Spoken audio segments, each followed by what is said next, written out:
അസ്സലാമു അലൈക്കും വറഹ്മത്തുള്ളാഹി വബറകാതുഹു. ബിസ്മില്ലാഹിർ റഹ്മാനിർ റഹീം. അൽഹംദുലില്ലാഹി റബ്ബിൽ ആലമീൻ.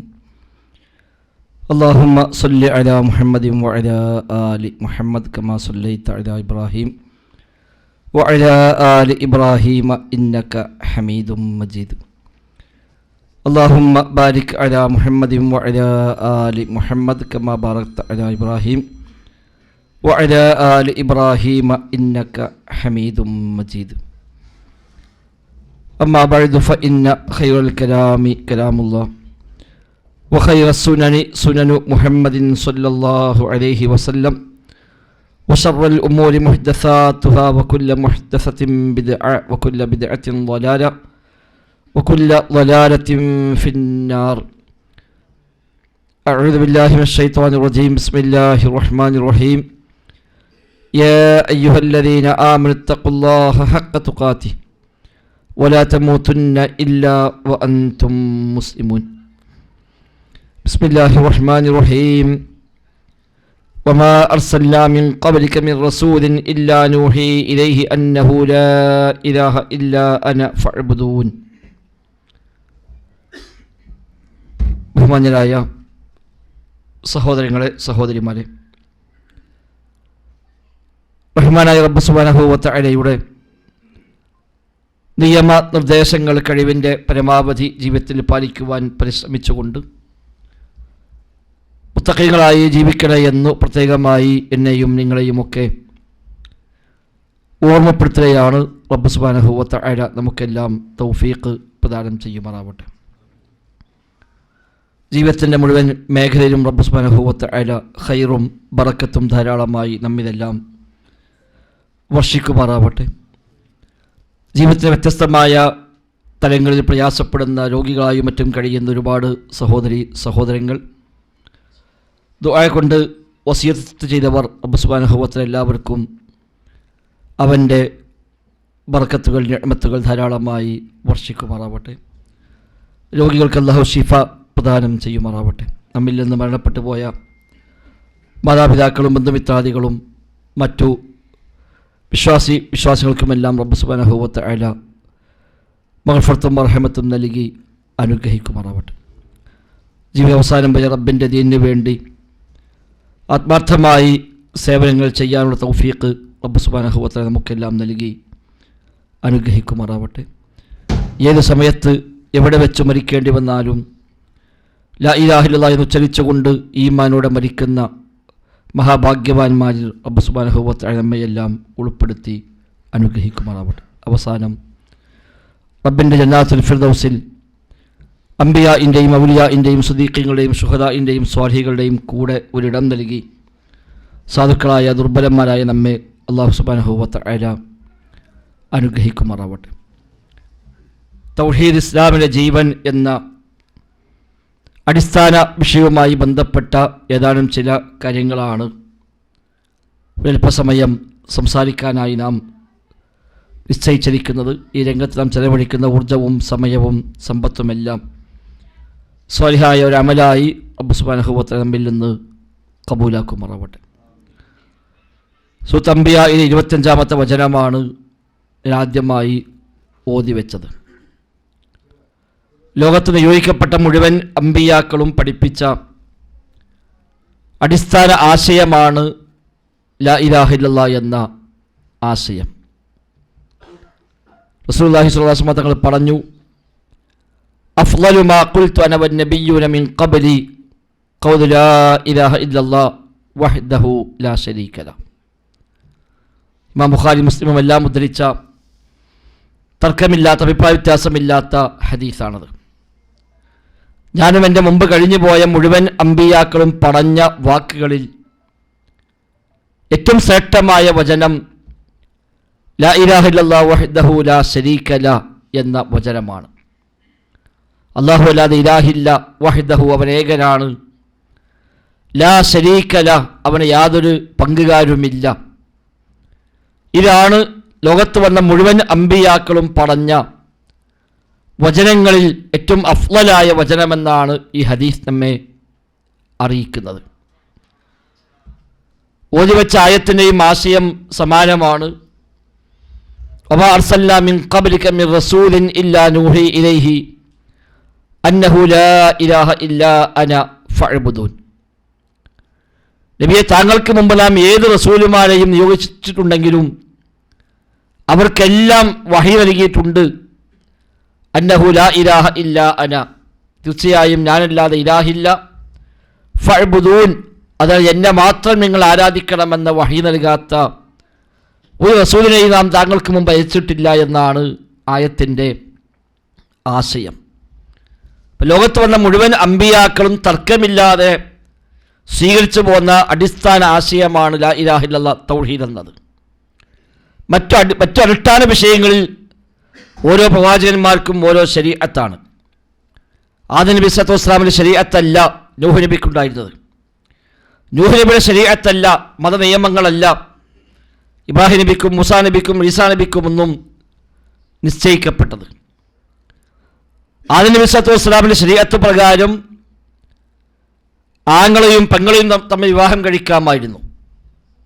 കാരണം അന്ന് അതേ ലോകത്തുള്ളൂ, അല്ലാത്ത വേറെ സ്ത്രീകളില്ല. പക്ഷെ ഒരേ പ്രസവത്തിൽ ജനിച്ച ഇരട്ടകളായ സഹോദരി സഹോദരന്മാർ തമ്മിൽ വിവാഹം പാടില്ല, അതാണ് അന്നുണ്ടായിരുന്നത്. അല്ലാത്ത ആളുകൾ തമ്മിൽ അങ്ങോട്ടും ഇങ്ങോട്ടും വിവാഹം കഴിക്കാം. എന്നാൽ പിന്നീട് വന്ന ശരീഅത്തെ അത് അല്ലാഹു തആല നിയമം മാറ്റി, അത് പറ്റില്ല എന്നാൽ നമുക്ക് അല്ലാഹു തആല നിശ്ചയിച്ച നിയമം ഇന്ന്. മുൻകാല സമുദായങ്ങൾക്ക് ആർക്കും പള്ളികളിൽ വെച്ചല്ലാതെ നിസ്കരിക്കാൻ പാടില്ലായിരുന്നു. ഈ ഉമ്മത്തിന് അങ്ങനെയല്ല. ജുഇലത് ലിയൽ അർളു കുല്ലുഹാ മസ്ജിദൻ വതുഹൂറ, നബി തങ്ങൾ പറഞ്ഞു, എനിക്ക് ഭൂമി മുഴുവനും മസ്ജിദാക്കപ്പെട്ടിരിക്കുന്നു. ഈ ഉമ്മത്തിന് മാത്രമായി നബി തങ്ങൾ അല്ലാഹു തആല നൽകിയ 5 കാര്യങ്ങൾ, അതിൽപ്പെട്ടൊരു കാര്യമാണത്. ഭൂമി മുഴുവൻ എനിക്ക് മസ്ജിദാണ്, എവിടെയും സുജൂദ് ചെയ്യാം, ഭൂമിയിൽ എവിടെയും നിസ്കരിക്കാം. വതുഹൂറ, ഭൂമി മുഴുവൻ തുഹൂറാക്കാൻ പറ്റിയതുമാണ്. എവിടെ വെച്ചും ശുദ്ധീകരണമാകാം, വെള്ളമില്ലെങ്കിൽ തൈമം ചെയ്യാം. അത് ഭൂമിയിൽ എവിടെയും, ഭൂമിയുടെ പ്രതലത്തിൽ എവിടെയും അടിച്ചുകൊണ്ടൊരാൾക്ക് തൈമം ചെയ്യാൻ പറ്റും. അത് ഈ ഉമ്മത്തിന് മാത്രം നിശ്ചയിച്ച ശരീഅത്ത് നിയമമാണ്. കഴിഞ്ഞകാല ഉമ്മത്തുകൾക്ക് അത് ഉണ്ടായിരുന്നില്ല. അവർക്ക് നിസ്കാരം അവർക്ക് നിശ്ചയിക്കപ്പെട്ട അവരുടെ പള്ളികളിൽ മാത്രമാണ് നിസ്കരിക്കാനെന്ന് അനുവാദമുണ്ടായിരുന്നത്. അങ്ങനെ ഒരുപാട് വിഷയങ്ങളിൽ മാറ്റമുണ്ട്.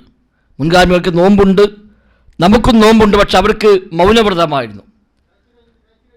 സൂറത്ത് മറിയമിൽ അല്ലാഹു തആല പരിചയപ്പെടുത്തിയല്ലോ. ആലി ഇംറാനിലും കാണാം, സഖറിയ നബിയുടെയും മറിയം ബിബിയുടെയൊക്കെ നോമ്പ് പറഞ്ഞപ്പോൾ, ഇന്നി നദർതു ലിർറഹ്മാനി സൗമ ഫലൻ ഉകല്ലിമൽ യൗമ ഇൻസിയ, ഇന്നെനിക്ക് നോമ്പാണ്, നോമ്പ് ഞാൻ നേർച്ചയാക്കിയിരിക്കുന്നു, അതിനാൽ ഒരാളോടും സംസാരിക്കയില്ല എന്ന് പറയാനാണ് കൽപ്പിച്ചത്. അന്ന് നോമ്പെടുത്താൽ ഭക്ഷണം കഴിക്കാം, സംസാരിക്കാൻ പറ്റില്ല. ഇന്ന് സംസാരിക്കാം, ഭക്ഷണം കഴിക്കാൻ പറ്റില്ല. അപ്പം നിയമങ്ങൾ മാറി മാറി വരും. എന്നാൽ മാറാത്ത അടിസ്ഥാനമാണ് തൗഹീദ് വലാ ഇലാഹ ഇല്ലല്ലാഹ്. അത് എല്ലാ അമ്പിയാക്കളും ഒരേ ആശയമാണ് പഠിപ്പിച്ചത്. കാരണം ആദം നബി സല്ലല്ലാഹു അലൈഹി വസല്ലം വന്ന് പഠിപ്പിച്ച വിശ്വാസത്തിന് പിന്നെ മാറ്റം വരാനില്ല. അത് അടിസ്ഥാനമാണ്. കർമ്മങ്ങൾ മാറ്റം വരും, നാടനുസരിച്ച്, തലമുറയനുസരിച്ച്, ആളുകൾ സാഹചര്യം അനുസരിച്ചൊക്കെ അല്ലാഹു തആല നിയമങ്ങൾ മാറ്റിക്കൊടുക്കും. എന്നാൽ വിശ്വാസം അങ്ങനെ മാറാനില്ല. ആകാശഭൂമികൾ സൃഷ്ടിക്കപ്പെടും മുമ്പ് തന്നെയുള്ള യാഥാർത്ഥ്യമാണ് നമ്മൾ വിശ്വസിക്കുന്ന. അല്ലാഹു ഇലാഹില്ല എന്നുള്ളത് ഒരു നബി വന്നപ്പോൾ ഉണ്ടായ പുതിയ ആശയമല്ല. എന്നാൽ 5 നേരം നിസ്കരിക്കണമെന്നത് ഈ ഉമ്മത്തിൽ നബിക്ക് ഇസ്ലാം മിഅ്റാജ് യാത്രയോടുകൂടി അല്ലാഹു തആല നിശ്ചയിച്ചു കൊടുത്തു. അവിടെ മുതൽ ഉണ്ടായതാണ് 5 നേരത്തെ നിസ്കാരം. അതുവരെ 5 നേരത്തെ നിസ്കാരമില്ല. എന്നാൽ നബി വന്നത് മുതലല്ല അല്ലാഹു തആല ഇലാഹായി മാറിയത്. അതിനു മുമ്പേ തന്നെ പടച്ച റബ്ബ് മാത്രമാണ് ഇലാഹ്. ആകാശഭൂമികൾ സൃഷ്ടിക്കപ്പെടും മുമ്പ് തന്നെ പടച്ച റബ്ബ് മാത്രമാണ് ഇലാഹ്. ഒരാളും സൃഷ്ടിയായി ഇല്ലാത്ത പടച്ച റബ്ബ് മാത്രമുള്ള കാലഘട്ടത്തിലും അവൻ മാത്രമാണ് ഇലാഹ്. അതിനൊരു പക്ഷെ ആരാധിക്കാൻ ഇവിടെ ആരുമില്ല എന്ന് മാത്രം. പഠിച്ചവനെ ഇബാദത്ത് എടുക്കാൻ ആരുമില്ല, ഒരു സൃഷ്ടിയുമില്ല, സൃഷ്ടാവ് മാത്രമേ ഉള്ളൂ. സൃഷ്ടിപ്പ് ആരംഭിക്കും മുമ്പുമുള്ള യാഥാർത്ഥ്യമാണ് ലാ ഇലാഹ ഇല്ലല്ലാഹ്, അല്ലാഹു ലാ ഇലാഹ ഇല്ല എന്നത്. അതുകൊണ്ട് ഒരു പ്രവാചകൻ വന്നിട്ട് ആ മേഖലയിൽ പുതിയതായി ഒന്നും പഠിപ്പിക്കാനില്ല. ഉള്ള യാഥാർത്ഥ്യത്തെ അറിയിക്കുവാനാണ് ആ പ്രവാചകന്മാർ നിയോഗിക്കപ്പെട്ടത്. ആകാശഭൂമികളുടെ ആശയമാണ് തൗഹീദ്. വിശുദ്ധ ഖുർആൻ ഒരുപാട് സ്ഥലത്ത് അല്ലാഹ് എടുത്തു പറഞ്ഞ കാര്യമാണ്. സബ്ബഹദില്ല, യുസബ്ബിഹുദില്ല തുടങ്ങിയ പ്രയോഗങ്ങൾ കാണാം. പടച്ച റബ്ബിനെ തസ്ബീഹ് ചെയ്യുന്നു. മാഫിസ് സമാവാതി വമാഫിൽ അർള്, ആകാശങ്ങളുള്ള മുഴുവനും ഭൂമിയിലുള്ള മുഴുവനും പടച്ച റബ്ബിനെ തസ്ബീഹ് ചെയ്തുകൊണ്ടിരിക്കുന്നു.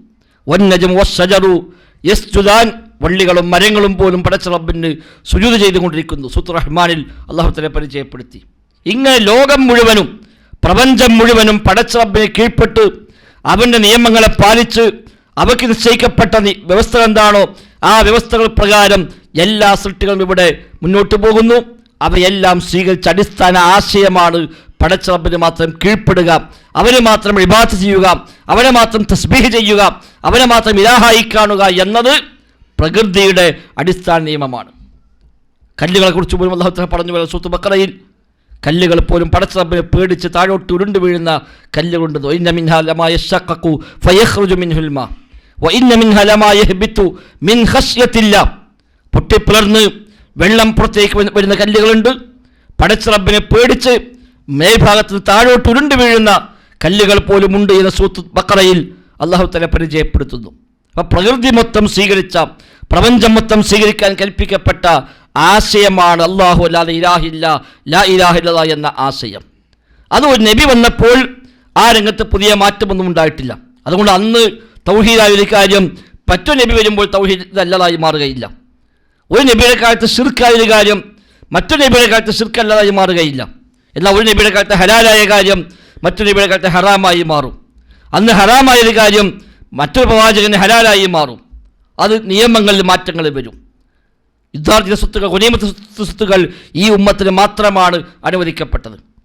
മുൻകാല സമുദായങ്ങൾക്കൊന്നും യുദ്ധാർജിത സ്വത്ത് അനുവദിക്കപ്പെട്ടിട്ടില്ല. യുദ്ധത്തിൽ വിജയിച്ചാൽ, ശത്രുവിന് സ്വത്ത് പിടിച്ചടക്കിയാൽ അവസാനം ഒരു ഭാഗത്ത് കൂട്ടിയിടും, ആകാശത്തിൽ നിന്ന് തീയിറങ്ങി വരും, എന്നിട്ട് ആ സ്വത്ത് മുഴുവൻ കരിഞ്ഞു പോകും. അതായിരുന്നു മുൻകാല സമുദായങ്ങൾക്കുണ്ടായിരുന്ന റബ്ബിൻ്റെ നടപടിക്രമം, സുന്നത്തതായിരുന്നു. ഈ ഉമ്മത്തിൽ അങ്ങനെയല്ല. ഈ ഉമ്മത്തിൽ അല്ലാഹു തആല അത് ആളുകൾക്ക് വിരിച്ചെടുക്കാനുള്ള അനുവാദം നൽകി. ഗനീമത്ത് സ്വത്ത് സൂറത്തുൽ അൻഫാൽ അല്ലാഹു തആല വിശദമായ ആയത്തിറക്കിക്കൊണ്ട് തന്നെ അതിന് വിഭജനം പോലും പഠിപ്പിച്ചു. എങ്ങനെയാണ് വിഭജിക്കേണ്ടത്, ആർക്കെല്ലാം എത്രയെല്ലാം ഓഹരി വെക്കണം തുടങ്ങിയ എല്ലാ നിയമങ്ങളും അല്ലാഹു തആല വിശദമായി സൂറത്തുൽ അൻഫാലിൽ ബദർ യുദ്ധവുമായി ബന്ധപ്പെട്ട ശേഷമുള്ള സംഭവങ്ങൾ തുടർന്ന് റബ്ബിറക്കിയ ആയത്തുകളാണത്. അപ്പോൾ ഹറാം ഹലാലുകൾ മാറ്റം വരും. എല്ലാ വിശ്വാസ രംഗത്ത് മാറ്റം വരികയില്ല. പടച്ച റബ്ബ് റഹ്മാനാണ് എന്ന് നമ്മൾ വിശ്വസിക്കുന്നുവെങ്കിൽ അത് ഒന്നാമത്തെ മനുഷ്യനും വിശ്വസിക്കേണ്ട യാഥാർത്ഥ്യമാണ്. അന്നില്ലാത്ത സിഫത്ത് അള്ളാഹ്ക്ക് ഇന്ന് വേറെ ഉണ്ടാവില്ല. അന്നില്ലാത്തൊരു ഇസ്മ് ഇന്ന് വേറെ ഉണ്ടാവില്ല. ഒരുപക്ഷെ അന്ന് അള്ളാഹ് അറിയിച്ചു കൊടുക്കാത്ത ഇസ്മ് ഇന്ന് അറിയിച്ചു കൊടുത്തേക്കാം. ആദം നബിക്ക് അള്ളാഹു അറിയിച്ചു കൊടുക്കാത്ത ഇസ്മ് ഒരുപക്ഷെ ഇബ്രാഹിം നബിക്കോ മൂസാ നബിക്കോ ഈസാ നബിക്കോ മുഹമ്മദ് നബിക്കോ ഒക്കെ അറിയിച്ചു കൊടുത്തേക്കാം. ഒരുപക്ഷെ ആർക്കും അറിയിക്കാത്തൊരു ഇസ്മും ഉണ്ടായേക്കാം. എന്നാൽ പുതിയ ഇസ്മ് പടച്ച റബ്ബിന് ഉണ്ടായി വരിക, പുതിയ സിഫത്ത് ഉണ്ടായി വരിക, അതുണ്ടാവില്ല. അതുകൊണ്ട് നബി നിങ്ങളെ പ്രാർത്ഥനയിൽ നമുക്ക് കാണാമല്ലോ, അള്ളാഹുവിൻ്റെ എല്ലാ പേരും വെച്ച് ഞാൻ ചോദിക്കുന്നു, അല്ലാഹുമ്മ യസ്അലുക ബികുല്ലി ഇസ്മിൻ ഹുവ ലക സമ്മൈത ബിഹി നഫ്സക. അപ്പം നിനക്ക് നീ വെച്ച എല്ലാ പേരും വെച്ച് ഞാൻ ചോദിക്കുന്നു എന്ന് പറഞ്ഞ ശേഷം നബി ഞങ്ങൾ പറഞ്ഞു, എൻ്റെ കിതാബിൽ നീ ഇറക്കിയത് അല്ലെങ്കിൽ ഏതെങ്കിലും എൻ്റെ അടിമയ്ക്ക് നീ പഠിപ്പിച്ചു കൊടുത്തത് അവിസ്തഗ്സർത ബിഹി ഫീ ഇൽമിൽ ഗൈബി ഇൻദക, അല്ലെങ്കിൽ ആർക്കും പഠിപ്പിച്ചു കൊടുക്കാതെ നിനക്ക് മാത്രം അറിയാവുന്ന നിൻ്റെ പേരുകൾ അതെല്ലാം വെച്ച് ഞാൻ ചോദിക്കുന്നു. അപ്പോൾ ആ ഇസ്മുകൾ ഏതെങ്കിലും ഒരു നബിക്ക് അല്ലാഹു വഹി നൽകിയതുണ്ടാകാം, ഏതെങ്കിലും ഒരു കിതാബിൽ അല്ലാഹു തആല ഇറക്കിയ നാമങ്ങളുണ്ടാവാം, ഒരാൾക്കും അറിയിച്ചു കൊടുക്കാത്ത റബ്ബിന് മാത്രം അറിയുന്ന റബ്ബിൻ്റെ നാമങ്ങളും ഉണ്ടാകാം. എന്നാൽ പുതിയ നാമം ഉണ്ടായി വരുന്നില്ല പടച്ച റബ്ബിന്. വിശ്വാസകാര്യത്തിൽ മാറ്റങ്ങൾ ഉണ്ടാകുന്നില്ല എന്നർത്ഥം. ഇത് അടിസ്ഥാനമാണ്. അതുകൊണ്ട് നബി ഞങ്ങൾ പറഞ്ഞത് അൽ അംബിയാഉ അബ്നാഉൽ ലിഅല്ലാത്തിൻ, പ്രവാചകന്മാർ അബ്നാഉൽ ലിഅല്ലാത്തിൻ, ഒരാളുടെ വ്യത്യസ്ത ഭാര്യമാരിൽ പിറന്ന മക്കളെപ്പോലെയാണ്. ഒരാളുടെ വ്യത്യസ്ത ഭാര്യമാരുണ്ടായ മക്കളെപ്പോലെയാണ് അമ്പിയാക്കൾ. പിതാവ് ഒന്നാണ്, മാതാക്കൾ വ്യത്യസ്തമാണ്. അവർക്കെല്ലാം വാപ്പ ഒന്നാണ്, പക്ഷെ ഉമ്മ വ്യത്യസ്തമായ ഉമ്മമാർ എന്നതുപോലെയാണ്. ദീനുഹും വാഹിദ്, അവരുടെ അടിസ്ഥാന ആദർശം ഒന്നാണ്. എന്നാൽ മറ്റു കാര്യങ്ങൾ വമനാഹിജുഹും ശത്ത, അവിടെ മൻഹജുകൾ, അവിടെ ശരീഅത്തുകൾ അതെല്ലാം വ്യത്യസ്തമാകുന്നു. അപ്പോൾ നിയമങ്ങൾ വ്യത്യാസം ഉണ്ടാകും, പക്ഷേ അടിസ്ഥാന വിശ്വാസങ്ങളിൽ മാറ്റം വരുന്നില്ല. അത് തൗഹീദ് എന്നുള്ളത് ആകാശഭൂമികൾ സൃഷ്ടിക്കപ്പെടും മുമ്പേ തന്നെ ലോകത്തുള്ള യാഥാർത്ഥ്യമാണ്. പടച്ച റബ്ബ് മാത്രമുള്ള ഒരു പടപ്പുമില്ലാത്ത കാലത്തും ലാ ഇലാഹ ഇല്ലല്ലാഹ്, അല്ലാഹു അല്ലാതെ ഇലാഹില്ല. അന്ന് റബ്ബിന് ഇലാഹായി അംഗീകരിക്കാൻ ആരുമില്ല എന്ന് മാത്രം, റബ്ബിനെ ആരാധിക്കാൻ ആരുമില്ല എന്ന് മാത്രം. പക്ഷേ യാഥാർത്ഥ്യം അന്നും അങ്ങനെ തന്നെയാണ്. അതുകൊണ്ട് അമ്പിയാക്കൾ വന്നിട്ട് തൗഹീദിൽ പുതിയൊരു കാര്യം പഠിപ്പിച്ചിട്ടില്ല. അന്ന് തൗഹീദായ ഒന്ന് പിന്നെ തൗഹീദ് അല്ലാതായി മാറുക, അന്ന് ശിർക്കായ ഒരു കാര്യം പിന്നെ ശിർക്കല്ലാതായി മാറുക, അങ്ങനത്തെ ഒന്നും ഉണ്ടാവുകയില്ല. അത് ലോകം മുഴുവനും ഏത് കാലത്തും ഖിയാമത്ത് വരെയും അതങ്ങനെ തന്നെയാണ്. ഈ ലോകത്ത് മുഴുവൻ മനുഷ്യന്മാരും അതിനെതിരെ പറഞ്ഞാലും ശരി ഈ യാഥാർത്ഥ്യം മാറാൻ പോകുന്നില്ല. ലോകത്ത് മുഴുവൻ മനുഷ്യന്മാരും ഏകോപിച്ചിട്ട് പടച്ച റബ്ബിന് ശരീക്കുണ്ട്, പങ്കുകാരുണ്ടെന്ന് വിശ്വസിച്ചാൽ അവർക്ക് വിശ്വസിക്കാമെന്നല്ലാതെ അതുകൊണ്ട് പടച്ച റബ്ബിന് ശരീക്ക് ഉണ്ടാവുകയില്ല. ഇത് അടിസ്ഥാന ഭാഗമാണ്. ആ തൗഹീദ് അതാണ് യഥാർത്ഥത്തിൽ മുഹമ്മദ് നബി സ്വല്ലല്ലാഹു അലൈഹി വസല്ലം തങ്ങളും വന്നുകൊണ്ട് ഇവിടെ അടിസ്ഥാനമായി പഠിപ്പിച്ച ഏറ്റവും ഒന്നാമത്തെ ആശയം. അസുലതാണ്, ജീവനതാണ്. ജീവൻ പോയാൽ ബാക്കിയെല്ലാം ബാത്തിലായല്ലോ. എത്ര നല്ല ആരോഗ്യമുള്ള മനുഷ്യരാണെങ്കിലും ജീവൻ നഷ്ടപ്പെട്ടാൽ പിന്നെ അയാളുടെ കയ്യും കാലും കണ്ണും കാതും ഒന്നും ഒരു പ്രയോജനവുമില്ല, അവക്കൊന്നും ഒരു കേടുമില്ല. പക്ഷേ ജീവനങ്ങ് പോയി, അതോടുകൂടി പിന്നെ കൈ ഉയർത്താൻ കഴിയില്ല, കാല് ചലിപ്പിക്കാൻ കഴിയില്ല, കണ്ണുകൊണ്ട് കാണാൻ കഴിയില്ല, കാതുകൊണ്ട് കേൾക്കാൻ കഴിയില്ല. പിന്നെ ആ ശരീരം കൊണ്ടുപോയി കുഴിച്ചു മൂടാൻ മാത്രമേ പറ്റുള്ളൂ. ഇസ്ലാമിൻ്റെ ജീവനാണ് തൗഹീദ്. ആ തൗഹീദില്ലാതായാൽ ബാക്കിയെല്ലാം പൊളിഞ്ഞു പോയി. അതുകൊണ്ടാണ് അല്ലാഹു തആല പറഞ്ഞത് ലൈൻ അശ്റക്ത ലയഹ്ബതന്ന അമലുക്. നബിയെ, നിങ്ങൾ ശിർക്ക് ചെയ്താലും നിങ്ങളുടെ എല്ലാ അമലും ബാത്തിലാകും. നബി നിങ്ങൾ ശിർക്ക് ചെയ്തിട്ടില്ല, പാപസുരക്ഷിതരാണ്, മഅസൂമാണ്, ഒരു തെറ്റും സംഭവിക്കാത്തവരാണ്. എന്നിട്ട് പോലും അല്ലാഹു പറഞ്ഞു, നബിയെ നിങ്ങൾ ശിർക്ക് ചെയ്താലും ശരി നിങ്ങളുടെ എല്ലാ അമലും ബാത്തിലാണ്. കാരണം എന്താ? ശിർക്ക് ചെയ്താൽ ജീവനാണ് പോകുന്നത്. ജീവൻ പോയാൽ പിന്നെ കാര്യം എത്ര വലിയ പടുകൂറ്റൻ കെട്ടിടമാണെങ്കിലും, ലോകത്ത് നമ്പർ 1 ആൾക്ക് രേഖപ്പെടുത്തപ്പെട്ട ബിൽഡിംഗ് ആണെങ്കിലും ശരി, അടിത്തറ പൊളിഞ്ഞു അതോടെ എല്ലാം താഴെ വീഴും. ഉപയോഗിച്ച മെറ്റീരിയൽസ് എല്ലാം നല്ല മെറ്റീരിയൽസാണ്, കാണാൻ നല്ല ഭംഗിയാണ്, ധാരാളം ആളുകൾ ദിനേന വന്നു പോയിക്കൊണ്ടിരുന്ന സ്ഥലമാണ്. പക്ഷേ അടിത്തറ ഫൗണ്ടേഷൻ തകർന്നു എങ്കിൽ സ്വാഭാവികമായും താഴെ വീഴും. ഇസ്ലാമിൻ്റെ അടിത്തറയാണ് തൗഹീദ് വലാ ഇലാഹ ഇല്ലല്ലാഹ്. അത് പൊളിഞ്ഞാൽ, ആ തൗഹീദിനെ കോട്ടം സംഭവിച്ചാൽ പിന്നെ അതിന് മുകളിൽ മറ്റൊന്നും നിലനിൽക്കുകയില്ല. നിസ്കാരം, നോമ്പും, സക്കാത്തും, ഹജ്ജും, ദിക്റും, ദുആയും, സ്വലാത്തും, വിശുദ്ധ ഖുർആന്റെ പാരായണവും അടക്കം മുഴുവൻ നന്മകളും സ്ഥാപിക്കപ്പെട്ടത് ഈ അടിത്തറയിലാണ്. നരകം സ്വർഗം അല്ലാഹു തആല സൃഷ്ടിച്ചത് ഈ അടിസ്ഥാനത്തിലാണ്. ലാ ഇലാഹ ഇല്ലല്ലാഹ് സ്വീകരിച്ചവന് സ്വർഗമുണ്ട്, അല്ലാത്ത നരകമുണ്ട്. അതിനാണ് നരകവും സ്വർഗം അല്ലാഹു സൃഷ്ടിച്ചത്. മനുഷ്യന്മാരെ മുസ്ലിം എന്നും അല്ലാത്തതും വേർതിരിച്ചത് ഈ അടിസ്ഥാനത്തിലാണ്. എത്ര വലിയ അവിശ്വാസിയാണെങ്കിലും ലാ ഇലാഹ ഇല്ലല്ലാഹ് എന്ന് പ്രഖ്യാപിച്ചാൽ അവിടെ മുതൽ അവൻ മുസ്ലിമായി മാറി. എത്ര വലിയ മുസ്ലിം ആണെങ്കിലും ഇതിനെതിരായി ചെയ്താൽ അവിടെ അതിൽ പുറത്തു പോവുകയും ചെയ്തു. മനുഷ്യരെ മുസ്ലിം എന്നും കാഫിർ എന്നും വേർതിരിക്കുന്നത് തൗഹീദിൻ്റെ അടിസ്ഥാനത്തിലാണ്. ബദറും ഉഹദും ഖന്തഖും ഹുനൈനും അടക്കമുള്ള മുഴുവൻ ഇസ്ലാമിക യുദ്ധങ്ങളും ഉണ്ടായത് ഈ തൗഹീദിന് വേണ്ടിയാണ്. ഇതാണ് അടിസ്ഥാനം. മലക്കുകളും അതേപോലെ മറ്റു ജീവജാലങ്ങളും എല്ലാവരും സ്വീകരിച്ച ആശയവും ഈ തൗഹീദാണ്. അതുകൊണ്ട് അതിൽ മാറ്റമില്ല. അത് അടിസ്ഥാനമായി നമ്മൾ തിരിച്ചറിയേണ്ടുന്ന യാഥാർത്ഥ്യമാണ്. നബിതങ്ങൾ വന്നുകൊണ്ട് ആദ്യമായി പഠിപ്പിച്ചതും ആ തൗഹീദാണ്. ജബൽ അബി ഖുബൈസിൽ കയറി, സുഫാ കുന്നിൽ കയറി, നബിതങ്ങൾ ഉറക്കെ വിളിച്ചു പറഞ്ഞ് എല്ലാവരും വിളിച്ചു കൂട്ടിയിട്ട് ആദ്യമായി പ്രഖ്യാപിച്ച പ്രഖ്യാപനം യാ അയ്യുഹന്നാസ് ഖുലു ലാ ഇലാഹ ഇല്ലല്ലാഹ് തുഫ്ലിഹു.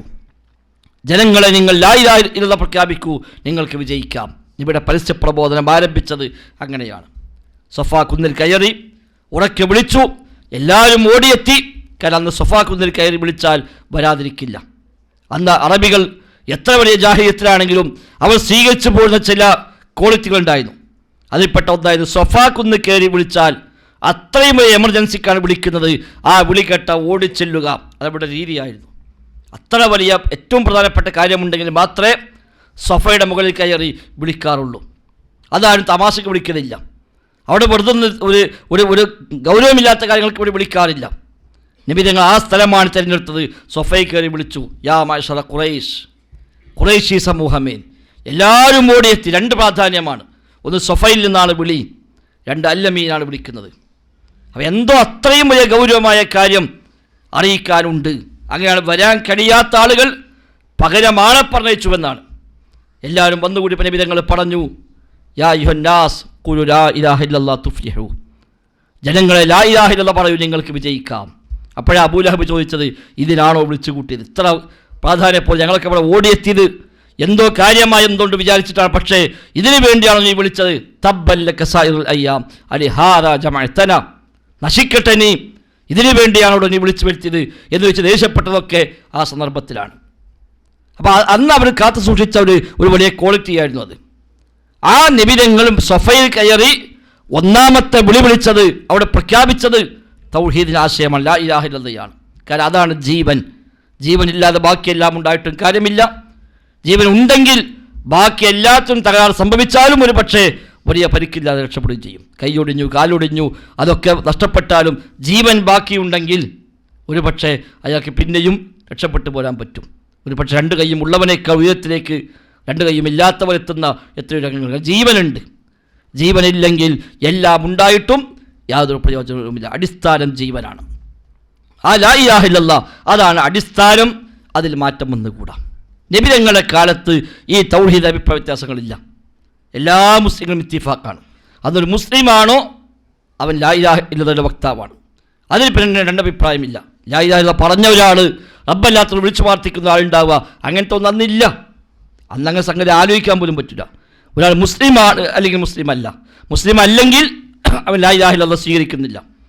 മുസ്ലിമാണോ ലാ ഇലാഹ ഇല്ലല്ലാഹ് സ്വീകരിക്കുന്നു. അതോട് മറ്റ് മുഴുവൻ ആരാധ്യരെയും അവൻ കൈയൊഴിയുന്നു. അന്ന് വരെ ലാത്തയെയും മുസയെയും മനാത്തയെയും എല്ലാം ആരാധിച്ചവൻ ഇത് പ്രഖ്യാപിക്കുന്നതോടുകൂടി അതൊക്കെ ഒഴിവാക്കുകയാണ് ചെയ്യുന്നത്. അല്ല, ഇത് പ്രഖ്യാപിച്ചുകൊണ്ട് അതെല്ലാം നിലനിർത്തിയ ഒരു മുസ്ലിമിനെ കാണാൻ കഴിയില്ല. ജീവിതകാലത്ത് മുഴുവനും ലാത്തയോടും മുസയോടും പ്രാർത്ഥിക്കുകയും പിന്നീട് ഷഹാദത്ത് കലിമ ചൊല്ലി മുസ്ലിമായി വന്നിട്ടും ഇലാഹാന്നൊന്നും വിശ്വസിക്കാതെ, ഖാലിഖാന്ന് വിശ്വസിക്കാതെ ആ ലാത്തയും മുസയും നിലർത്തിപ്പോവുകയും ചെയ്ത ഒരു സഹാബിയുടെ പേര് പോലും അന്വേഷിച്ചാൽ കിട്ടുകയില്ല. മാത്രമല്ല, അത് കോട്ടം സംഭവിക്കുന്ന എന്തെങ്കിലും ഒരു വാക്കെങ്കിലും ഉണ്ടാക്കിയാൽ അവിടെ പോലും ഗൗരവമായി കണിശമായി നബിതങ്ങളും സഹാബത്തും ഇടപെട്ട ധാരാളം സംഭവങ്ങൾ കാണാനും കഴിയും. നമുക്കെല്ലാം സുപരിചിതമാണ് ദാത്തു അൻവാത്തിൻ്റെ വിഷയം. നബിതങ്ങളെ സ്വഹാബി അടുത്ത കാലത്ത് ഇസ്ലാമിലേക്ക് കടന്നു വന്ന അബൂ വാഖിദുൽ ലൈസി റളിയല്ലാഹു അൻഹു ആണ് ഉദ്ധരിക്കുന്നത്. അദ്ദേഹം പറഞ്ഞു, ഞങ്ങൾ നബിയുടെ കൂടെ ഹുനൈൻ യുദ്ധത്തിലേക്ക് പുറപ്പെട്ടു. ഞങ്ങൾ കുഫർ വിട്ട് പോന്നിട്ട് അധിക കാലമൊന്നും ആയിട്ടില്ല. കുഫർ വിട്ട് ഇസ്ലാമിലേക്ക് വന്ന് അധികകാലം കഴിയും മുമ്പാണ് ഹുനൈൻ യുദ്ധമുണ്ടായത്. അവ എല്ലാവരും പേര് കൊടുത്തു, ഞങ്ങൾക്ക് ആ കൂട്ടത്തിൽ പേര് കൊടുത്തു. തൊട്ടടുത്ത കാലം വരെ കുഫറിൻ്റെ കൂടെ സഞ്ചരിച്ചവരാണ്, നബിക്കെതിരായി ഏറ്റുമുട്ടാൻ വന്നവരാണ്. അവർ പിന്നീട് ഇസ്ലാം സ്വീകരിച്ചു, ഷഹാദത്ത് കലിമ ചൊല്ലി മുസ്ലിമായി മാറി. ഹുനൈൻ യുദ്ധത്തിൽ പ്രഖ്യാപനമുണ്ടായപ്പോൾ നബിയോടൊപ്പം അവരും പുറപ്പെട്ടു പോയി. അങ്ങനെ ഞങ്ങൾ ഒരു മരത്തിനരികെ നടന്നുപോയി. പോകുന്ന വഴിയിൽ ഒരു മരം കണ്ടു. ആ മരത്തിന് പേര് ദാത്തു അൻവാത്ത് എന്നാണ്. മുസ്ലിമീങ്ങളുടെ ഒരു പതിവാണ്, യുദ്ധത്തിനൊക്കെ പോകുമ്പോൾ ആ മരത്തിനടുത്ത് വരും, തങ്ങളുടെ വാള് ആ മരത്തിൽ തൂക്കിയിടും. കുറച്ച് സമയം തൂക്കിയിട്ടിട്ട് ആ വാളെടുത്ത് പോയാൽ എന്തൊരു പ്രത്യേകമായ സിദ്ധി ആ വാളിന് വരുമെന്നും ആ വാൾ ഉപയോഗിച്ച് യുദ്ധം ചെയ്താൽ വിജയം കിട്ടുമെന്നായിരുന്നു മുസ്ലിമീങ്ങളുടെ വിശ്വാസം. ഞങ്ങളൊക്കെ പഴയ കാലത്ത് ചെയ്തവരാണ്, അദ്ദേഹം പറയാം. അങ്ങനെ ഞങ്ങൾ നടന്നു പോകുമ്പോൾ ഈ മരം കണ്ടു. അപ്പം ഞങ്ങൾ നബിയോട് പറഞ്ഞു, നബിയെ, അവർക്കെല്ലാം മരമുണ്ടല്ലോ, നമുക്കും ഒരു മരം നബിയെ നിങ്ങൾ നിശ്ചയിച്ചു തരണം. ഇജ്അൽ ലനാ ദാത്ത അൻവാത്തിൻ കമാ ലഹും ദാത്തു അൻവാത്ത്. അവർക്കെല്ലാം ദാത്തു അൻവാത്ത് ഉള്ളതുപോലെ നമുക്ക് നബിയെ നിങ്ങൾ ഒരു മരം നിശ്ചയിച്ചു തരണമെന്നാണ്. ഇലാഹായ മരമല്ല, സൃഷ്ടാവായ മരമല്ല, സ്വയം കഴിവുള്ള മരമല്ല, പകരം നബി നിശ്ചയിച്ചു കൊടുക്കുക. ഒരു മരം നബി നിശ്ചയിച്ചു കൊടുക്കുക, ഈ മരങ്ങൾ ഉപയോഗിച്ചോളൂ എന്ന് പറഞ്ഞ് നബി ഞങ്ങൾ നിശ്ചയിച്ചു കൊടുക്കണം അവരാവശ്യം. നബി ഞങ്ങൾ പറഞ്ഞു, സുബ്ഹാനല്ലാഹ്, അല്ലാഹു അക്ബർ, ഹാദാ കമാ ഖാല ഖൗമു മൂസാ ലി മൂസാ ഇജ്അൽ ലനാ ഇലാഹൻ കമാ ലഹും ആലിഹ. പണ്ട് മൂസാ നബിയോട് അദ്ദേഹത്തിന് അനുയായികൾ ചോദിച്ച ചോദ്യമുണ്ട്, അവർക്കെല്ലാം ഇലാഹുള്ളതുപോലെ ഞങ്ങൾക്കും വേണം കാണാൻ പറ്റിയ ഇലാഹ് എന്ന് അന്ന് മൂസാ നബിയോട് ചോദിച്ചിരുന്നു. ആ ചോദ്യത്തിന് തുല്യമാണ് നിങ്ങളുടെ ഈ ചോദ്യം. ബൽ അൻതും ഖൗമുൻ തജ്ഹലൂൻ, വിവരമില്ലാത്ത ആളുകളായി പോയല്ലോ നിങ്ങൾ എന്ന് നബി ഞങ്ങൾ പറയുകയും ചെയ്തു. അപ്പോൾ അത്ര വരെ ഒരു ചെറിയ ഒരു സമീപനത്തിലെങ്കിലും വ്യതിയാനം സംഭവിക്കുമ്പോൾ കണിശമായി ഗൗരവമായി നബി ഞങ്ങൾ അവിടെ ഇടപെട്ടിരുന്നു അർത്ഥം. അവിടെ സ്വഹാബത്തൊക്കെ ഈ തൗഹീദ് വിഷയത്തിൽ അഭിപ്രായ വ്യത്യാസമില്ലാത്ത വിധമാണ് അവർ സ്വീകരിച്ചു പോകുന്നത്. പിന്നീട് അതിൽ മാറ്റങ്ങൾ വന്നു തുടങ്ങി. മുസ്ലിമുകൾക്കിടയിൽ വ്യത്യസ്തമായ കക്ഷികൾ വന്നു. ഷിയാക്കൾ, ഖവാരിജുകൾ, റാഫിലികൾ, ജഹ്മികൾ, ജബരികൾ, ജഅദികൾ, ഖദരികൾ, മുഅ്തസിലിയാക്കൾ തുടങ്ങി വ്യത്യസ്തമായ സംഘങ്ങൾ 1-ാം നൂറ്റാണ്ടിലും 2-ാം നൂറ്റാണ്ടിലുമായി ഉടലെടുത്തു. അവരൊക്കെ കാര്യമായി അഭിപ്രായ വ്യത്യാസം കൊണ്ടുവന്നത് തൗഹീദുമായി ബന്ധപ്പെട്ട വിശദാംശങ്ങളിൽ തന്നെയാണ്. തൗഹീദിലാണ് മാറ്റമുണ്ടായത്, വിശ്വാസ രംഗത്താണ് മാറ്റങ്ങൾ ഉണ്ടായത്. മറ്റുള്ള കർമ്മരംഗത്ത് അഭിപ്രായ വ്യത്യാസം ഉണ്ട്, അതൊക്കെ പിന്നീട് അനുബന്ധമായി വന്നവയാണ്. അടിസ്ഥാന അഭിപ്രായ വ്യത്യാസം അവരൊക്കെ കൊണ്ടുവന്നത് വിശ്വാസ കാര്യങ്ങൾ തന്നെയാണ്. ഇപ്പം ഷിയാക്കൾ നമുക്കെല്ലാം കേട്ടുപരിചയമുള്ള ടീമാണ് ഷിയാക്കൾ. അവർ പ്രേക്ഷിത സംഘമാണെന്ന് എല്ലാവരും പറയുന്നു. ഷിയാക്കളുടെ അടിസ്ഥാന തത്വങ്ങളിൽ ഒന്നാമത്തെ അസ്ലു തൗഹീദാണ്. ഷിയാക്കളുടെ ഒന്നാമത്തെ അസ്ലു തൗഹീദാണ്. പക്ഷെ നമ്മൾ അഹ്ലുസുന്ന പറയുന്ന തൗഹീദല്ല എന്ന് മാത്രം. ഷിയാക്കളുടെ അസ്ലുകളിൽ ഏറ്റവും ഒന്നാമത്തെ അസ്ല സ്വീകരിക്കുന്നത് തൗഹീദാണ്. തൗഹീദ് എന്ന് പറഞ്ഞാൽ പടച്ച റബ്ബിൻ്റെ ദാത്തിലും സിഫാത്തിലും അഫ്ആലിലും ഒക്കെ അല്ലാഹ് ഏകനാണ് എന്നവർ പ്രഖ്യാപിക്കുന്നു. പക്ഷേ അവരെ സംബന്ധിച്ച് സിഫാത്തിൽ ഏകത്വം എന്ന് പറഞ്ഞാൽ അള്ളാഹിൻ്റെ സിഫത്ത് എന്ന ഒന്നില്ല. അള്ളാഹിൻ്റെ ദാത്ത് തന്നെയാണ് സിഫത്ത്, അല്ലാത്ത വേറെ സിഫത്തില്ല. അതാണ് അവരെ സംബന്ധിച്ച് തൗഹീദിൻ്റെ ബേസ്. സിഫത്ത് വേറെ ദാത്ത് വേറെ എന്നൊന്നില്ല. പടച്ച റബ്ബിൻ്റെ ദാത്ത് സത്ത അത് തന്നെയാണ് സിഫത്ത്, ഇതാണ്, വേറെ സിഫത്തോ കാര്യങ്ങളൊന്നുമില്ല എന്ന് പറഞ്ഞുകൊണ്ടാണ് ഷിയാക്കൾ രംഗത്ത് വന്നത്. അപ്പം അവരെ സംബന്ധിച്ച് അവരുടെ അടിസ്ഥാനങ്ങളിൽ ഒന്നാമത്തെ അടിസ്ഥാനം തൗഹീദാണ്. പക്ഷേ നബിയും സഹാബത്തും പഠിപ്പിച്ച തൗഹീദല്ല എന്ന് മാത്രം. പടച്ചവരുടെ സിഫത്തുകൾ അവർ നിഷേധിച്ചു. അതൊക്കെ പടച്ചോൻ തന്നെയാണ്, സിഫത്ത് തന്നെയാണ് ദാത്ത് എന്ന് പറഞ്ഞുകൊണ്ടുള്ള വാദങ്ങളുമായി അവർ രംഗത്ത് വന്നു. ഖവാരിജുകൾ രംഗത്ത് വന്നു. അവരുടെയും അടിസ്ഥാനങ്ങളിൽപ്പെട്ട അടിസ്ഥാനമാണ് തൗഹീദ്. പക്ഷേ അവർ ഒന്നുകൂടെ ഊന്നിയത് ഹാക്കിമിയത്തിലാണ്. ഈ ഹുക്കും ഇല്ലാതില്ല, വിധി പറയാനുള്ള അധികാരം പടച്ച റബ്ബിന് മാത്രമേ ഉള്ളൂ. അതുകൊണ്ട് അല്ലാഹുല്ലാത്ത ഒരാളും ഹുക്കും പറയാൻ പാടില്ല. ഹാക്കിം അല്ലാഹ് മാത്രം, അള്ളാഹിൻ്റെ ഹുക്കും മാത്രം. അള്ളാഹിൻ്റെ ഹുക്കുമല്ലാത്തൊരു ഹുക്കും നടത്താൻ പാടില്ല. വേറെ ഏത് ഹുക്കും ഇവിടെ നടപ്പാക്കിയാലും അത് കുഫറാണ്, ശിർക്കാണ്. വമൻ ലം യഹ്കും ബിമാ അൻസലല്ലാഹ് ഫഉലൈക ഹുമുൽ കാഫിറൂൻ. വിശുദ്ധ ഖുർആൻ സൂറത്ത് മാഇദയിലെ വചനമാണ്. അള്ളാഹു അവതരിപ്പിച്ച പ്രകാരം വിധിക്കുന്നില്ല എങ്കിൽ അവർ തന്നെയാകുന്ന അവിശ്വാസികൾ എന്ന ആയത്തെടുത്തിട്ട് പറഞ്ഞു. പടച്ച റബ്ബിൻ്റെ ഹുക്കുമല്ലാത്തൊരു ഹുക്കും ഒരുത്തൻ സ്വീകരിച്ചാൽ അവൻ കാഫിറായിപ്പോയി. അങ്ങനെയാണ് സ്വഹാബത്തിന്റെ ഇടയിൽ ഉണ്ടായ അഭിപ്രായ വ്യത്യാസങ്ങൾ, രാഷ്ട്രീയമായ ചില തർക്കങ്ങൾ, ആ തർക്കങ്ങൾക്ക് പരിഹാരമായി മധ്യസ്ഥരായി അംർ ഇബ്നു ആസിനെ നിയമിക്കുകയും അങ്ങനെ ഒരു മസ്ലഹത്തുണ്ടാകുകയും പ്രശ്നങ്ങൾ പരിഹരിക്കാൻ പോകുന്നതിന് കണ്ടപ്പോഴാണ് ഈ ആയത്തുമായി രംഗത്തിറങ്ങിയത്. ഹുക്കും പറയാൻ അള്ളാഹ്ക്ക് മാത്രമേ അധികാരമുള്ളൂ. പിന്നെ എങ്ങനെ അംർ ഇബ്നു ആസ് ഇവിടെ ഹുക്കും പറയാം? ഹുക്കും പറയാൻ അംറിന് അധികാരമില്ല, അള്ളാഹ്ക്ക് മാത്രമേ അധികാരമുള്ളൂ. അതുകൊണ്ട് അള്ളാഹു അല്ലാത്തൊരു സൃഷ്ടിയെ ഹാക്കിമായി അംഗീകരിക്കുക വഴി അത് അംഗീകരിച്ചവരൊക്കെ കാഫിറായി പോയി എന്നാണ്. അങ്ങനെയാണ് സ്വഹാബിമാർ മഹാഭൂരിപക്ഷം ഇസ്ലാം എന്ന് പുറത്തു പോയി എന്ന് അവർ വാദിച്ചത്. 5 or 6 സ്വഹാബിമാർ മാത്രമേ ബാക്കിയുള്ളൂ. അല്ലാത്തവർ മുഴുവനും ഈ ഹുക്കും അംഗീകരിക്കാൻ തയ്യാറായി. അതുവഴി അലിയും മുആവിയയും കാഫിറായി, തയ്യാറായി വന്ന അംർ ഇബ്നു ആസ് കാഫിറായി, അത് അംഗീകരിച്ച മുഴുവൻ സ്വഹാബിമാരും കാഫിറായി റളിയല്ലാഹു അൻഹും.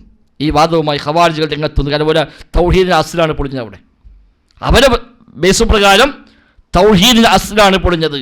അതിനാൽ ഇവരൊക്കെ ഇസ്ലാം നിന്ന് പുറത്തു പോയി എന്ന് വാദിക്കേണ്ടി വന്നു. പിന്നീട് മുഅ്തസിലിയാക്കൾ വന്നു. മുഅ്തസിലിയാക്കൾക്ക് ഒരുപാട് അഭിപ്രായ വ്യത്യാസം അഹ്ലുസുന്നയുമായിട്ടുണ്ട്. പക്ഷെ അതിൽ പ്രധാനപ്പെട്ട അവരുടെ 5 അടിസ്ഥാനങ്ങളിൽ ഒരടിസ്ഥാനം തൗഹീദ് തന്നെയാണ്. ആ തൗഹീദ് സിഫാത്ത് നിഷേധമാണ്. പഠിച്ച റബ്ബിന്റെ സിഫത്തുകൾ നിഷേധിക്കുക തൗഹീദ്. അവർക്ക് തൗഹീദ് എന്ന് പറഞ്ഞാൽ സിഫത്തൊന്നുമില്ല. കേൾവി, കാഴ്ച, ശക്തി, അറിവ് തുടങ്ങിയ ഒരു വിശേഷവും അല്ലാഹു തആലാക്കില്ല. എല്ലാ സിഫത്തിനെയും നിഷേധിക്കുക. അപ്പം അല്ലാഹ് കേൾക്കൂലേ? കേൾക്കും. കാണും. എങ്ങനെ?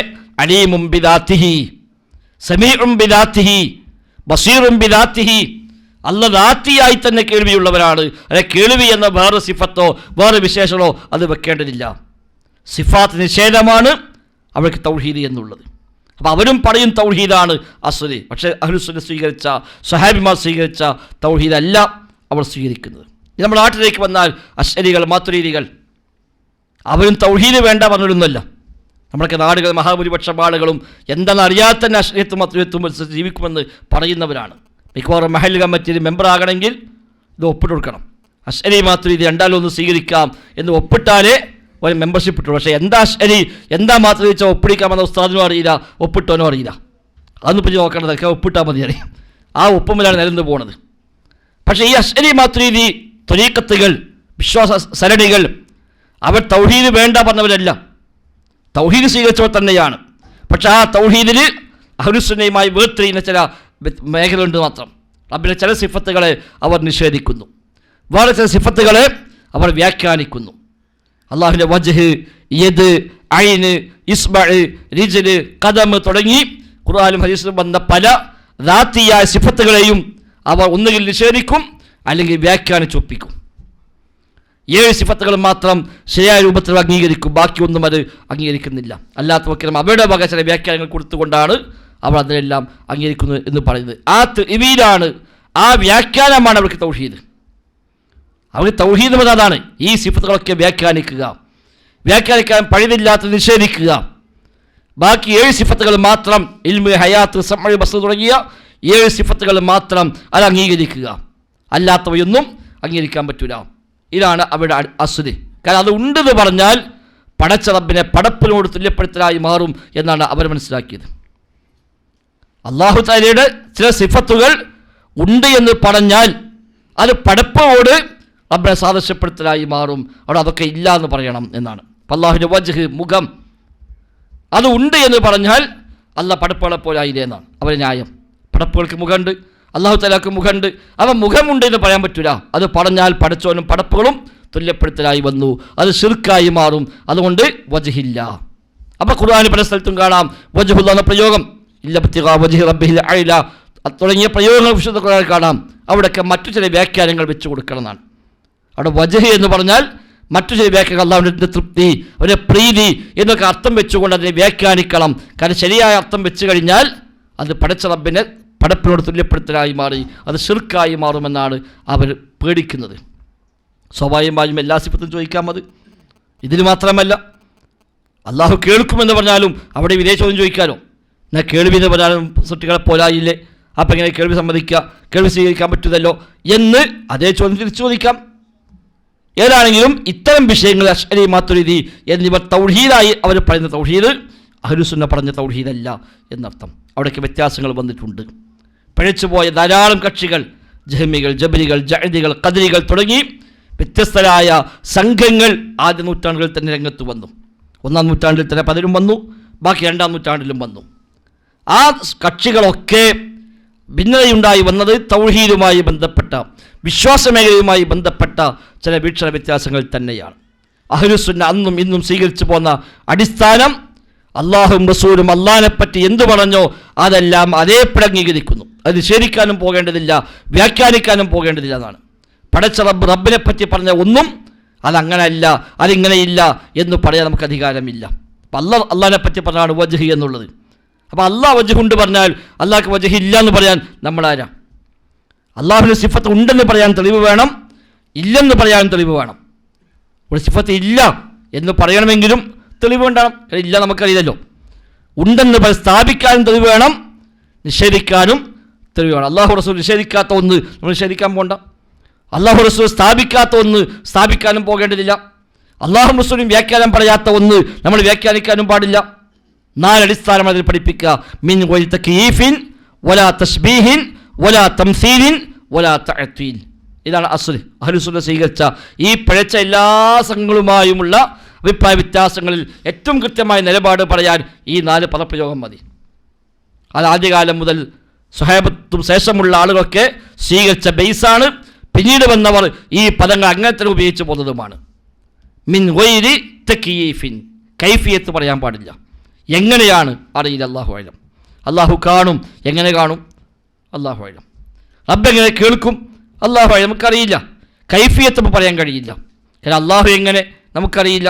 എങ്കിൽ പിന്നെ അള്ളാഹുവിൻ്റെ ഒരു സിഫത്തും നമുക്ക് എങ്ങനെയാണ് പറയാൻ കഴിയില്ല. എന്നാൽ ഉണ്ടെന്ന് അല്ലാഹ് പറഞ്ഞാൽ, ഉണ്ടെന്ന് റസൂൽ പറഞ്ഞാൽ അതുണ്ട്. അല്ലാഹു ഇറങ്ങും, അല്ലാഹു ഇറങ്ങും. എങ്ങനെ ഇറങ്ങും? അല്ലാഹു അഅലം. ആ ചോദ്യമില്ല. അതാ മിൻ ഗൈരി തക്യീഫ്, കൈഫിയത്ത് പറയാതെ, വലാ തശ്ബീഹ്, സാദൃശ്യപ്പെടുത്താതെ. പടച്ച റബ്ബിൻ്റെ സിഫത്തിനെ മറ്റൊന്നിനോട് സാദൃശ്യപ്പെടുത്തുക. അള്ളാഹിൻ്റെ ഇറക്കം ഇങ്ങനെയാണ് എന്ന് പറയാം, അതില്ല. അള്ളാഹുവിൻ്റെ കാഴ്ച ഇങ്ങനെയാണെന്ന് പറയുക, ഇല്ല. അതിന് ഒരു തശ്ബീഹ്, അതിനെ മറ്റൊന്നിനോട് സാദൃശ്യപ്പെടുത്തുക, അതില്ല. വലാ തംസീൽ, അതിന് ഉദാഹരണങ്ങൾ പറയാനും പാടില്ല എന്ന്. അത് മനസ്സിലാക്കാൻ വേണ്ടി വേറെ ചില ഉദാഹരണം പറഞ്ഞു കൊടുക്കുക, അതും പറയാൻ പറ്റില്ല. വലാ തഅ്തീൽ, നിഷേധിക്കാനും പാടില്ല, അത് ഇല്ല എന്ന് പറയാനും പറ്റില്ല. ഇതാണ് അടിസ്ഥാനം. ഇത് ഇമാം മാലിക്കും ഇമാം ഷാഫിഈയും ഇമാം അഹ്മദും ശേഷമുള്ള ഇമാമിങ്ങളൊക്കെ, ഇമാം ബുഖാരിയും ഇമാം മുസ്ലിമും അടക്കമുള്ള അഹ്ലുസുന്ന നേതാക്കന്മാർ എല്ലാവരും സ്വീകരിച്ചു പോകുന്ന അടിസ്ഥാനം അതാണ്. അതാണ് അഹ്ലുസുന്നയുടെ ഏത് കാലത്തുമുള്ള അസ്ൽ. റബ്ബിൻ്റെ നാമങ്ങളിൽ, വിശേഷണങ്ങളിൽ, പ്രവൃത്തികളിൽ, സത്തയിൽ എല്ലാം നമ്മൾ സ്വീകരിക്കണം. എന്താണ്? പടച്ച റബ്ബിനെപ്പറ്റി എന്തൊക്കെ എങ്ങനെയൊക്കെ പഠിപ്പിച്ചോ അത് അതേപടി അംഗീകരിക്കുന്നു. അതിൽ പിന്നെ ചോദ്യമില്ല, അതിൽ നമ്മുടെ വ്യാഖ്യാനമില്ല. അങ്ങനെയാണെങ്കിൽ ഇങ്ങനെ ആവൂലേ? ആ ചോദ്യമില്ല. നമുക്കെല്ലാം അറിയാം, ഇമാം അഹ്മദ് റഹിമഹുല്ലാ ഏറ്റവും അധികം മർദ്ദിക്കപ്പെട്ട ഒരു പണ്ഡിതനാണ്. ഇമാം അഹ്ലുസുന്ന എന്നാണ് സ്ഥാനപ്പേര്. 70 വയസ്സിലാണ് അദ്ദേഹം അറസ്റ്റ് ചെയ്യപ്പെടുന്നത്. അതിശക്തമായ പീഡനങ്ങൾക്കെതിരെ വിധേയമായി. എന്തായിരുന്നു അന്നത്തെ വിവാദ വിഷയം? വിശുദ്ധ ഖുർആൻ അല്ലാഹുവിൻ്റെ കലാമാണോ അതല്ല സൃഷ്ടിയാണോ? ഖുർആൻ അല്ലാഹുവിൻ്റെ കലാമാണോ അതല്ല മഖ്ലൂഖാണോ? ഇതാണ് അടിസ്ഥാനം. അന്ന് നാട് ഭരിക്കുന്നത് മുഅ്തസിലികളാണ്. മുഅ്തസിലികളെ സംബന്ധിച്ച് കലാം എന്നൊന്നും അള്ളാഹ്ക്ക് ഇല്ല, അത് പറയാൻ പറ്റില്ല. അള്ളാഹു തആലക്ക് സിഫത്തില്ല. അപ്പോൾ കലാം എന്ന് പറഞ്ഞാൽ തന്നെ പടച്ച റബ്ബിനെ സൃഷ്ടികളെ പോലെ തുല്യപ്പെടുത്തലായി മാറി. അവിടെ കലാം ഇല്ല എന്ന് പറയലാണ് അവർക്ക് തൗഹീദ്. മുഅ്തസിലികളുടെ അടിസ്ഥാനത്തിൽ തൗഹീദ് എന്ന് പറഞ്ഞാൽ അള്ളാഹ് കലാം ഇല്ല എന്ന് വാദിക്കലാണ്. അപ്പോൾ ഖുർആൻ അള്ളാഹുവിൻ്റെ കലാമാണ് എന്ന് പറഞ്ഞാലോ ഈ പ്രശ്നം വരും. അത് തൗഹീദിൽ വരുന്ന പ്രശ്നമായിട്ട് അവർ കണക്കാക്കിയത്. അതിനാൽ ഖുർആൻ അള്ളാഹുവിൻ്റെ സൃഷ്ടിയാണെന്ന് പറയണം. അതായത് രാജ്യത്തെ ഔദ്യോഗിക നിയമം. അന്ന് രാജ്യത്തെ ഔദ്യോഗിക നിയമം ഖുർആൻ അള്ളാഹുവിൻ്റെ സൃഷ്ടിയാണ്, മഖ്ലൂഖാണ്, കലാമല്ല എന്ന് പ്രഖ്യാപിച്ചു കൊള്ളണം. അതാണ് അന്നത്തെ അവിടെ അടിസ്ഥാന തർക്കം തന്നെ. ഇമാം അഹ്മദ് അവിടെ ശക്തമായി ഇടപെട്ടുകൊണ്ട് പറഞ്ഞു ഖുർആൻ അള്ളാഹുവിൻ്റെ കലാമാണ്. വിശുദ്ധ ഖുർആൻ ഒരുപാട് ആയത്ത് അദ്ദേഹം തെളിവായി ഓതി, ഹദീസ് ഒരുപാട് പറഞ്ഞു. അദ്ദേഹം സ്ഥാപിച്ചു കൊടുത്തു അള്ളാഹുവിൻ്റെ കലാമാണ് ഖുർആൻ. അതിൻ്റെ പേരിലാണ് അദ്ദേഹം മർദ്ദിക്കപ്പെട്ടത്. 70-ാമത്തെ വയസ്സിൽ അറസ്റ്റ് ചെയ്യപ്പെട്ടു. 2.5 കൊല്ലം ജയിലിൽ കിടന്നു. അതിശക്തമായ ചാട്ടവാറുകൾ അടി ഏറ്റുവാങ്ങി. ശരീരമാസകലം മാംസം മുറിഞ്ഞു തൂങ്ങി, ഒന്നാകെ രക്തം ചിന്തിയെന്നൊക്കെ മകൻ അബ്ദുള്ള രേഖപ്പെടുത്തി വെക്കുന്നുണ്ട്. കാരണം എന്താ? അവർ മനസ്സിലാക്കിയ തൗഹീദിൽ നിന്ന് ഇമാം അഹ്മദ് പഴിച്ചു പോയി. അതുകൊണ്ട് ഖുർആൻ കലാമല്ല മഖ്ലൂഖാണെന്ന് പ്രഖ്യാപിച്ചുകൊള്ളതാണ്. അത് പ്രഖ്യാപിക്കാൻ തയ്യാറാത്ത എല്ലാവരെയും അന്ന് വിചാരണയ്ക്ക് വിധേയമാക്കി. ഗവൺമെൻറ് ഒരുപാട് പ്രകോപനങ്ങളും ആ രംഗത്തിറക്കി. അവസാനം കുറേ ആളുകൾ പേടിച്ചും അല്ലാതെയുമൊക്കെയായി തൽക്കാലം നയം മാറാൻ തയ്യാറായി. നിവൃത്തില്ല. പിന്നെ ചില ഇളവുകൾ നൽകി. നീ മഖ്ലൂഖാന്ന് പറയണ്ട, കലാമല്ല എന്ന് പറഞ്ഞാൽ മതി എന്നാണ്. മഖ്ലൂഖാണ് പറയാൻ ധൈര്യമില്ലെങ്കിൽ കലാമല്ല എന്ന് പറഞ്ഞാലും തൽക്കാലം അത് അംഗീകരിക്കാം. അങ്ങനെ ഒരു ഇളവ് ഗവൺമെൻറ് പ്രഖ്യാപിച്ചു. പക്ഷെ അതൊന്നും ഇമാം അഹ്മദ് തയ്യാറായില്ല. അദ്ദേഹം ശക്തമായ നിലപാടെടുത്തു. അദ്ദേഹം അത്രയേറെ പീഡിപ്പിക്കപ്പെട്ടു. അതുകൊണ്ട് കൂടിയാണ് ഇമാം അഹ്ലുസുന്നയുടെ ഇമാം എന്ന അദ്ദേഹത്തിന് സ്ഥാനപ്പേര് കിട്ടിയത്. അപ്പോൾ അന്ന് ഇതാണ് തർക്കം. തൗഹീദിൻ്റെ ബേസാണ് ആ വിവാദങ്ങളുടെ അടിസ്ഥാനമുണ്ടായത്. ഇബ്നു തൈമിയ്യ റഹിമഹുല്ലാ വ്യത്യസ്ത കക്ഷികളുമായി ഉണ്ടായ അന്നത്തെ വാദപ്രതിവാദങ്ങൾ, ഖണ്ഡനങ്ങൾ, അവരുമായുള്ള ഏതൊക്കെ അർത്ഥത്തിലുള്ള വൈജ്ഞാനികമായ ഏറ്റുമുട്ടലുണ്ടോ അതിനൊക്കെ അടിസ്ഥാന ചർച്ച ഈ വിഷയം തന്നെയാണ്. ഇമാം ബുഖാരി റഹ്മത്തുള്ളാഹി അലൈഹി ഖൽഖു അഫ്ആലിൽ ഇബാദ എന്ന കിതാബ് എഴുതിയത് ഖദരിയാക്കൾക്കുള്ള മുഅ്തസിലികൾക്കുള്ള റദ്ദായിക്കൊണ്ടാണ്, ഖണ്ഡനമായിക്കൊണ്ടാണ്. ഇങ്ങനെ തൗഹീദിൻ്റെ വിശദാംശങ്ങൾ തന്നെയാണ് എല്ലാ കാലത്തും അഭിപ്രായ വ്യത്യാസങ്ങൾ വന്നിട്ടുള്ളത്. അപ്പോൾ അവിടെ എന്താണ് ഇതിൻ്റെ മർമ്മം, എന്താണ് ബേസ്, അത് അറിയൽ തന്നെയാണ് ഇതിനുള്ള പരിഹാര മാർഗം. അഹ്ലുസുന്ന സ്വീകരിച്ചു പോകുന്നത് അല്ലാഹു തആല ദാത്തിലും സിഫാത്തിലും അഫ്ആലിലുമെല്ലാം അല്ലാഹു ഏകനാണ്. ലാ ശരീക ലഹു വഹ്ദഹു ലാ ശരീക ലഹു. അല്ലാഹു ഏകനാണ്, ലാ ശരീക ലഹു, അവന് പങ്കുകാരില്ല. ഏകനാണെന്ന് പറഞ്ഞാൽ എന്തൊക്കെയാണ് ഏകനാവുക, എങ്ങനെയാണ് ഏകനാവുക? അല്ലാഹു ഒരുത്തൻ മാത്രമേ ഉള്ളൂ വിശ്വസിച്ചാൽ മതിയോ? പോരാ. വഹ്ദഹു ഏകനാണെന്ന് പറഞ്ഞാൽ ഫീ ദാത്തിഹി വസിഫാത്തിഹി വഅഫ്ആലിഹി, റബ്ബിൻ്റെ സത്തയിൽ റബ്ബ് ഏകനാണ്. അപ്പോൾ റബ്ബിനെ പോലെ ഒരു സത്ത, റബ്ബിനെ പോലെ ദാത്ത് മറ്റൊന്നില്ല. വസിഫാത്തിഹി, അവൻ്റെ വിശേഷണങ്ങളിൽ അവൻ ഏകനാണ്. റബ്ബിൻ്റെ സിഫത്ത് പോലെ ഒരു സൃഷ്ടിക്കും സിഫത്തില്ല. അവൻ്റെ നാമങ്ങളെ പോലെ ഒരാൾക്കും നാമമില്ല. അവൻ്റെ പ്രവൃത്തി പോലെ ഒരാൾക്കും ഒരു പ്രവൃത്തിയുമില്ല. ഇതിലൊക്കെ വല്ല വ്യതിയാനം സംഭവിച്ചാൽ അത് വിശ്വാസരംഗത്തെ വ്യതിയാനമായിട്ടാണ് കണക്കാക്കപ്പെടുക. അള്ളാഹുവിൻ്റെ സിഫത്ത് ഒരു സൃഷ്ടിക്ക് വകച്ചു കൊടുത്താൽ ആ വിഷയത്തെ പടച്ച റബ്ബിനോട് പങ്കു ചേർത്തു. അതുകൊണ്ട് നബിയോടെന്ന് പറഞ്ഞ നബിയെ നിങ്ങളും അള്ളാഹും ഉദ്ദേശിച്ചാൽ മാഷാ അള്ളാഹു വശിഖ്ത യാ റസൂലല്ലാഹ്, അള്ളാഹുവിൻ്റെ റസൂലേ നിങ്ങളും പടച്ചോനും ഉദ്ദേശിച്ചാൽ ആ കാര്യം നടക്കും. എന്താ നബിയുടെ പ്രതികരണം? അജഅൽതനി ലില്ലാഹി നിദ്ദാ, നീ എന്നെ അള്ളാഹുവിനോട് തുല്യമാക്കുകയാണോ എന്നാണ്. നീ എന്നെ പടച്ച റബ്ബിനോട് തുല്യമാക്കുകയാണോ? ഇലാഹെന്ന് വിശ്വസിച്ചിട്ടില്ല, ഖാലിഖാന്ന് വിശ്വസിച്ചിട്ടില്ല, സ്വയം കൈകൊണ്ട് വിശ്വസിച്ചിട്ടില്ല. പിന്നെയോ മശീഅത്ത് എന്നതിൽ മാത്രം. മശീഅത്ത് അള്ളാഹും റസൂലും മാഷാ അല്ലാഹു വശിഖ്ത, അള്ളാഹും നിങ്ങളും ഉദ്ദേശിച്ചാൽ മശീഅത്ത് എന്ന ആ വിശേഷത്തിൽ മാത്രമാണ്, അതും വാക്കിൽ മാത്രമാണ്. അള്ളാഹ് ഉദ്ദേശിക്കും പോലെ നബിക്ക് മശീഅത്തുണ്ടെന്ന് ഒരു സ്വഹാബിയും പറയുന്നല്ലോ. എന്നാൽ ആ പദപ്രയോഗം പോലും നബിയെ താങ്കളും അള്ളാഹും ഉദ്ദേശിച്ചാൽ എന്ന പദം പ്രയോഗിച്ചപ്പോഴേക്ക് നീ എന്നെ അള്ളാഹ്ക്ക് തുല്യമാക്കുകയാണോ ചോദിച്ചു. കാരണം മശീഅത്ത് എന്ന സിഫത്തിൽ മാത്രമാണ് അവിടെ പങ്കു ചേർക്കൽ വന്നത്. എന്നാൽ നബി ഞങ്ങൾ ചോദിച്ചത് നീ എന്നെ റബ്ബിനോട് തുല്യമാക്കുകയാണോ എന്നാണ്. അങ്ങനെ പറയാവതല്ല എന്നർത്ഥം. ഒരു ഒറ്റ വിശേഷത്തിൽ പോലും പാടില്ല. അശ്ശരിയാക്കളുടെ വിശ്വാസപ്രകാരം ഇലാഹ് എന്ന് പറഞ്ഞാൽ ഖാലിഖാണ്. അതേപോലെ ഖാദിർ അൽ ഇഖ്തിറാഅ്, സൃഷ്ടിക്കാൻ കഴിവുള്ളവൻ, ഒരു മുൻ മാതൃക ഇല്ലാതെ ഇല്ലായ്മയിൽ നിന്ന് പടച്ചുണ്ടാക്കാൻ കഴിയുന്നവനാണ് ഇലാഹ്. അപ്പോൾ ലാ ഇലാഹ ഇല്ലല്ലാഹ് എന്ന് പറഞ്ഞാൽ ലാ ഖാലിഖ ഇല്ലല്ലാഹ്, അല്ലാഹുവില്ലാതെ വേറെ ഖാലിഖില്ല, അല്ലാഹുവില്ലാതെ സൃഷ്ടിക്കാൻ കഴിയുന്നവരില്ല. അതാണ് അശ്ശരികൾക്ക് ലാ ഇലാഹ ഇല്ലല്ലാഹ്. അവിടെ നമ്മുടെ നാട്ടിലൊക്കെ സാധാരണ സമസ്തക്കാരൊക്കെ ഇലാഹാന്ന് വിശ്വസിച്ചാലേ പിന്നെ ശിർക്കാവുള്ളൂ, സൃഷ്ടാവ് വിശ്വസിച്ചാൽ ശിർക്കാവുള്ളൂ, അല്ലെങ്കിൽ ശിർക്കാവില്ല പറയാൻ കാരണം അതാണ്. അവരെ സംബന്ധിച്ച് ലാ ഇലാഹ ഇല്ലല്ലാഹ് എന്ന് പറഞ്ഞാൽ ലാ ഖാലിഖ ഇല്ലല്ലാഹ്, അല്ലാഹുവില്ലാതെ ഖാലിഖില്ല. ലാ ഖാദിറ അലൽ ഇഖ്തിറാഇ ഇല്ലല്ലാഹ്, പുതുതായി ഉണ്ടാക്കാൻ സൃഷ്ടിക്കാൻ കഴിവുള്ളവൻ പടച്ച റബ്ബല്ലാതെ മറ്റാരുമില്ല. അപ്പോൾ അതിന് വിഘാതമായി ഒരാൾ സൃഷ്ടാവാണ് വിശ്വസിച്ചാൽ മാത്രമേ ശിർക്കാവുള്ളൂ. അതില്ലാത്ത കാലത്തോളം അള്ളാഹു കാണും പോലെ കാണും, അല്ല കേൾക്കും പോലെ കേൾക്കുമെന്ന് പറഞ്ഞാലും ഒരു പ്രശ്നമില്ല.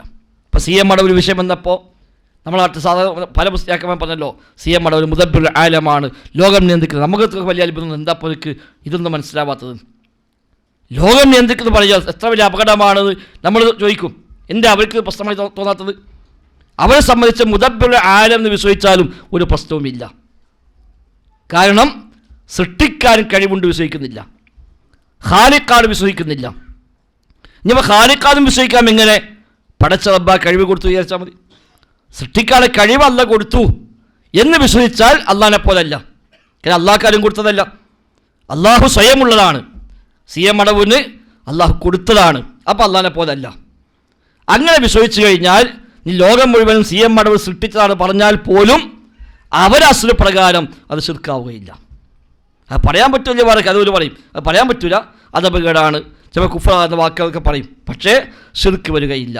ശിർക്ക് വരണമെങ്കിൽ സൃഷ്ടിക്കാൻ കഴിവുള്ള സൃഷ്ടാവാണ്, സ്വയം കഴിവുള്ളവരാണ് എന്ന് വിശ്വസിക്കുന്നുവെങ്കിൽ അതോടുകൂടി ശിർക്ക് സംഭവിച്ചു, അല്ലെങ്കിൽ ശിർക്ക് സംഭവിക്കില്ല എന്നാണ്. നമ്മൾ മംഗലാപുരം സംഭവത്തിൽ നമ്മൾ പണ്ട് ചോദിച്ചല്ലോ, ഇഹ്ദിനസ് സിറാത്തൽ മുസ്തഖീം മൊഹീദ്ദീൻ ശൈഖ് പറഞ്ഞാൽ എന്തായാലും ഹുക്മ ശിർക്കാവുമെന്ന്. ഒരു പറഞ്ഞ ശിർക്കാവില്ല.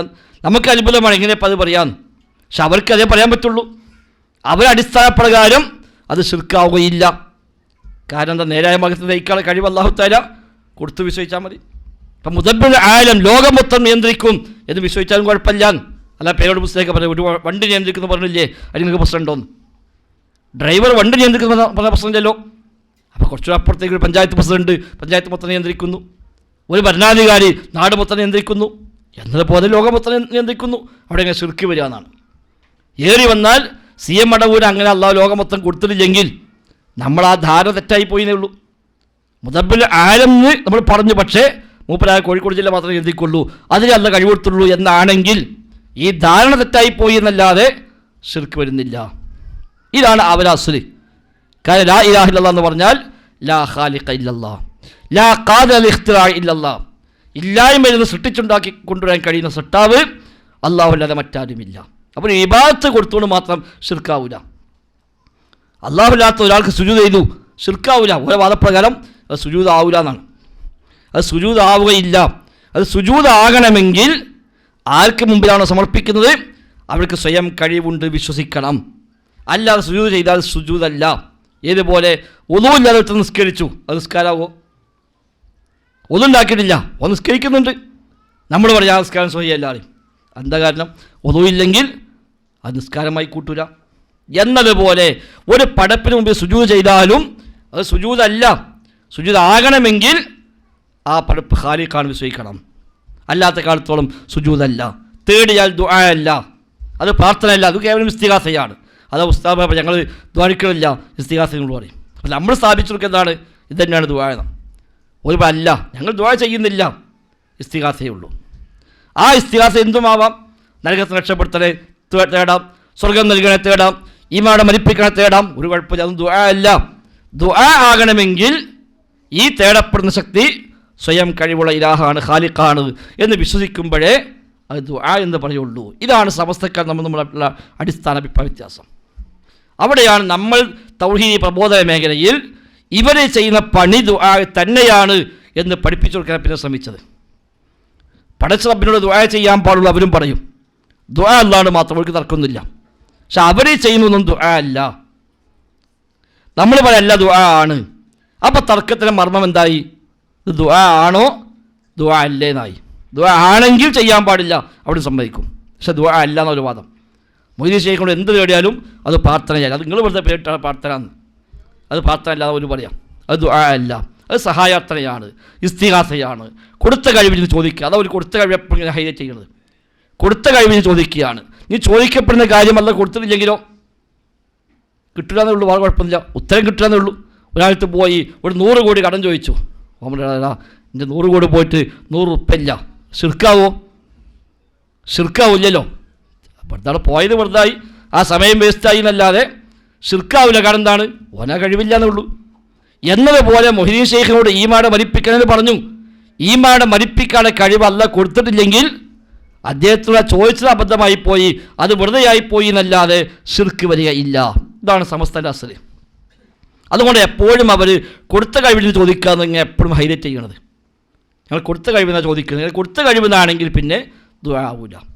കൊടുക്കാതെ സ്വയമുള്ള കഴിവാണെങ്കിലോ ചോദിക്കേണ്ട ആവശ്യം തന്നെ ഇല്ല, അല്ലെങ്കിൽ ശിർക്കായി മാറി. കാരണം അവരെ സംബന്ധിച്ച് ഇലാഹ് എന്ന് പറഞ്ഞാൽ അൽ ഖാലിഖു അൽ ഖാദിറു അൽ ഇഖ്തിറാ, ഇതാണ് അവരെ സംബന്ധിച്ച് ഇലാഹ് എന്നുള്ളത്. അപ്പോൾ അവിടെ നമ്മുടെ നാട്ടിലെ അഴിവാരംഗത്ത് നമ്മൾ പഠിപ്പിക്കാൻ ശ്രമിച്ചത് ഒരു തേട്ടം എപ്പോൾ പ്രാർത്ഥനയാകും. ഇലാഹാണ് ഖാലിഖാണ് വിശ്വസിച്ചാൽ പ്രാർത്ഥന തന്നെ സംശയമൊന്നുമില്ല. പക്ഷെ അങ്ങനെ വിശ്വസിക്കാതെയും പ്രാർത്ഥന വരാം. ഇത് പഠിപ്പിക്കാൻ ശ്രമിച്ചത് നമ്മൾ. ഇലാഹാന്ന് വിശ്വസിക്കാതെ, ഖാലിഖാന്ന് വിശ്വസിക്കാതെ, സ്വയം കഴിവുകൊണ്ട് വിശ്വസിക്കാതെ തേടിയാലും ആ തേട്ടത്തിനും പിന്നെ ദുആ എന്ന് പറയാം. അത് ഹദീസിൽ സ്ഥിരപ്പെട്ടതാണ്, ഖുർആൻ കൊണ്ട് സ്ഥിരപ്പെട്ടതാണ് എന്ന് പഠിപ്പിക്കാനാണ് അപ്പോൾ നമ്മൾ ശ്രമിച്ചത്.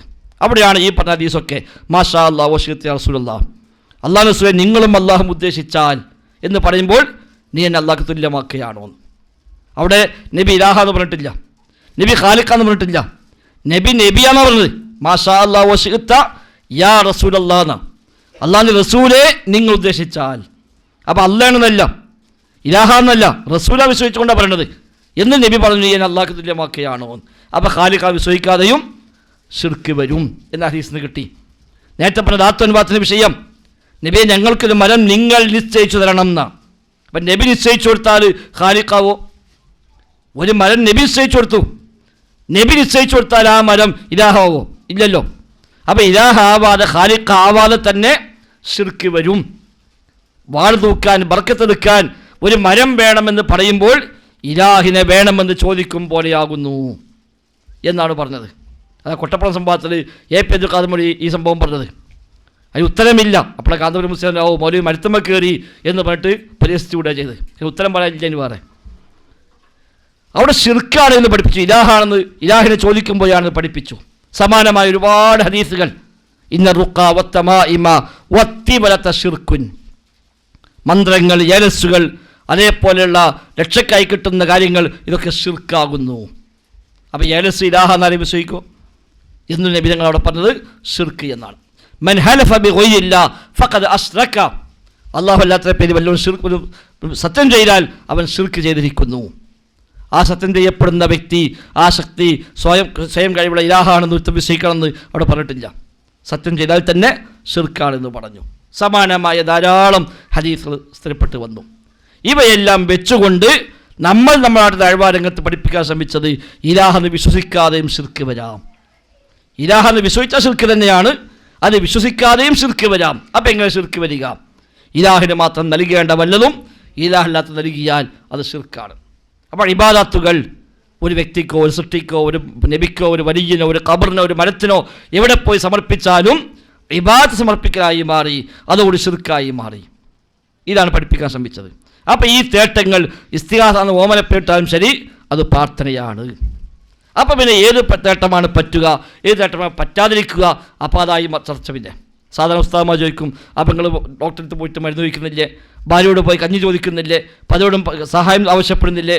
അപ്പോൾ ഇതൊക്കെ ശിർക്കാണോ? അല്ല. അത് ഇയ്യാക്കസ്തിനെതിരാണോ? അല്ല. അപ്പോൾ ഇവരെ എവിടെയാണിത് വേർതിരിക്കുന്നത്? അനുവദിക്കപ്പെട്ട ചെയ്യുന്ന സഹായത്തേട്ടമുണ്ട്, എന്നാൽ പാടില്ലാത്ത പ്രാർത്ഥനയാകുന്ന സഹായത്തേട്ടവുമുണ്ട്. ഇയ്യാക്കസ്തഈൻ, നിന്നോട് മാത്രം ഞങ്ങൾ സഹായം തേടുന്നു എന്ന് പറയുന്ന നമ്മൾ തന്നെ പരസ്പരം പല കാര്യങ്ങൾക്ക് അങ്ങോട്ടും ഇങ്ങോട്ടൊക്കെ സഹായത്തിന് ചോദിക്കണം, കടം ചോദിക്കുന്നു, അതേപോലെ പല ആവശ്യങ്ങളും പരസ്പരം ആവശ്യപ്പെടുന്നു, അങ്ങോട്ടും ഇങ്ങോട്ടും സഹായം ചോദിക്കുന്നു, ജാതി മതം പോലും നോക്കാതെ പരസ്പരം അങ്ങനെ ചോദിക്കുന്നുണ്ട്. അത് ഇയ്യാക നസ്തഈനെതിരാണോ? അല്ല. അപ്പോൾ ഇയ്യാക നസ്തഈൻ നിന്നോട് മാത്രം സഹായം തേടുന്നു എന്ന് പറഞ്ഞ സഹായത്തേട്ടം വേറെയാണ്, ഈ അനുവദിക്കപ്പെടുന്ന ചോദിക്കപ്പെടുന്ന ചോദ്യങ്ങൾ അത് വേറെയാണ്. അപ്പോൾ അത് എന്താണ് മാനദണ്ഡം? സമസ്തക്കാരെ സംബന്ധിച്ച് ഇങ്ങനത്തെ വ്യത്യാസമേ ഇല്ല. അഭൗതിക കാര്യം, ഭൗതിക കാര്യം അങ്ങനത്തെ ഒന്നുമില്ല. ഏത് കാര്യം ആരോടും ചോദിക്കാം, ഇലാഹാന്ന് വിശ്വസിക്കാൻ മതി. ഇലാഹാന്ന് വിശ്വസിച്ചാലോ, ചെറിയ കാര്യം ചോദിച്ചാലും ചോദിച്ചില്ലെങ്കിലും ശരി, ആ വിശ്വാസത്തോടുകൂടി തന്നെ അത് ശിർക്കായി മാറുകയും ചെയ്തു. അവിടെയാണ് ഈ സഹായാത്ര നമ്മൾ രണ്ടാക്കി തിരിക്കേണ്ടി വന്നത്. KM മൗലവി മുതലുള്ള നമ്മുടെ മുൻഗാമികൾ ഇത് രണ്ടാക്കി വേർതിരിച്ച് കൃത്യമായി പഠിപ്പിച്ചു. KM മൗലവിക്ക് അന്ന് വന്ന ചോദ്യമായിരുന്നു ഈ ചോദ്യം. ഇയ്യാക നസ്തഈൻ നിന്നോട് മാത്രം സഹായം തേടുന്നു എന്ന് പറഞ്ഞാൽ അതേ സമയത്ത് മറ്റു പലരും സഹായം ചോദിക്കുന്നുണ്ടല്ലോ, അപ്പോൾ എന്താണ് തമ്മിൽ വ്യത്യാസം? അന്ന് KM മൗലവി 1932 വന്ന ചോദ്യമാണ്. അതിന് അദ്ദേഹം കൊടുത്ത മറുപടികളാണ് പിന്നെ അദ്ദുആ വൽ ഇബാദ എന്ന പേരിൽ 1932 ജമിഅത്തുൽ ഉലമ പുസ്തകമാക്കി പ്രസിദ്ധീകരിച്ചത്. KM മൗലവിക്ക് വന്ന ഈ വിഷയത്തിലെ ചോദ്യങ്ങളാണ്. അത് മൗലവി റഹിമഹുല്ലാഹ് കൃത്യമായ ആയത്തും ഹദീസും വെച്ചുകൊണ്ട്, മുൻഗാമികളായ പണ്ഡിതന്മാരുടെ ഉദ്ധരണികൾ വെച്ചുകൊണ്ട് അതവിടെ പഠിപ്പിച്ചു കൊടുത്തു. ഏത് സഹായ ചോദ്യമാണ് ഇയ്യാക നസ്തഈൻ എന്ന് പറഞ്ഞ സഹായ ചോദ്യം, ഏതല്ലാത്ത സഹായ ചോദ്യം. അവിടെയാണ് കാര്യകാരബന്ധങ്ങൾക്ക് അപ്പുറം ഭൗതികം അഭൗതികം അതേപോലെ അദൃശ്യം ദൃശ്യം എന്നൊക്കെയുള്ള മലയാള പദങ്ങൾ ഇവിടെ ഉപയോഗിച്ചത്. സാധാരണ ഒരു സഹായം എന്ന് പറയുമ്പോൾ രണ്ട് രൂപത്തിൽ വരും.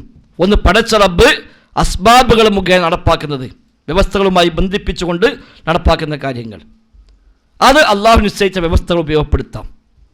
ചിലത് അസ്ബാബുകൾ മുഖേന അല്ലാതെ നടപ്പാക്കുന്ന കാര്യങ്ങൾ, അത് റബ്ബിനോട് ചോദിക്കുക. ഉദാഹരണമായി രോഗം ശിഫയാവുക.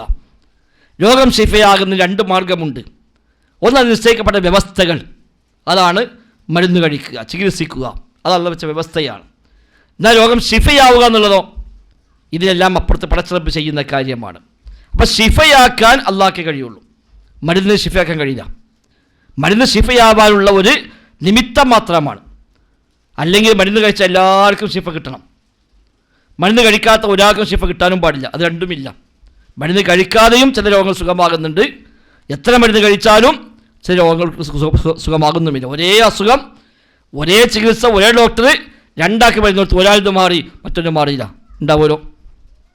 ഒരേ ഡോക്ടറാണ്, ഒരേ മരുന്ന്, ഒരേ രോഗമാണ്, പക്ഷെ ഒരാൾ രോഗം മാറി മറ്റൊരു രോഗം മാറിയില്ല. അപ്പം മരുന്നല്ല ശിഫയാക്കുന്നത്, മരുന്ന് ശിഫയാവാനുള്ള ഒരു നിമിത്തം മാത്രമാണ്. ആ നിമിത്തത്തിന് കൂടെ റബ്ബിൻ്റെ മശിയത്ത് കൂടി വരണം, അപ്പോഴേ ശിഫയാവുള്ളൂ. കാരണങ്ങൾ സ്വീകരിക്കണം, പടച്ച റബ്ബ് ഉദ്ദേശിക്കുകയും വേണം. അപ്പോൾ എൻ്റെ അയാൾക്ക് സുഖമായില്ല, ഈ മരുന്ന് കൊണ്ട് അയാൾക്ക് ഷിഫ അല്ലാഹു തആല ഉദ്ദേശിച്ചിട്ടില്ല. ഒരു പക്ഷെ മറ്റൊരു മരുന്ന് കൊണ്ട് ഇയാൾക്ക് ഷിഫ അല്ലാഹു ഉദ്ദേശിച്ചിട്ടുണ്ടാവും. അപ്പോൾ ഇയാൾ മരുന്ന് കഴിച്ചു, രോഗം കുറയുന്നില്ല, വീണ്ടും ഡോക്ടറെ പോയി കണ്ടു, ഡോക്ടർ മരുന്ന് മാറ്റിക്കൊടുത്തു, അത് കഴിച്ചപ്പോൾ സുഖമായി. എന്നാൽ ഇയാൾ ചോദിക്കുക, എന്നാൽ പിന്നെ അന്നനെ ഈ മരുന്ന് ഇല്ല പോലെയെന്നോ? അത് ചോദിക്കില്ല. അപ്പോൾ അല്ലാഹു തആല ഇയാൾക്ക് ഷിഫ നിശ്ചയിച്ചത് ഈ മരുന്നില്ല. അപ്പം സംസം വെള്ളം കുടിച്ചാൽ രോഗം ഷിഫയാകും.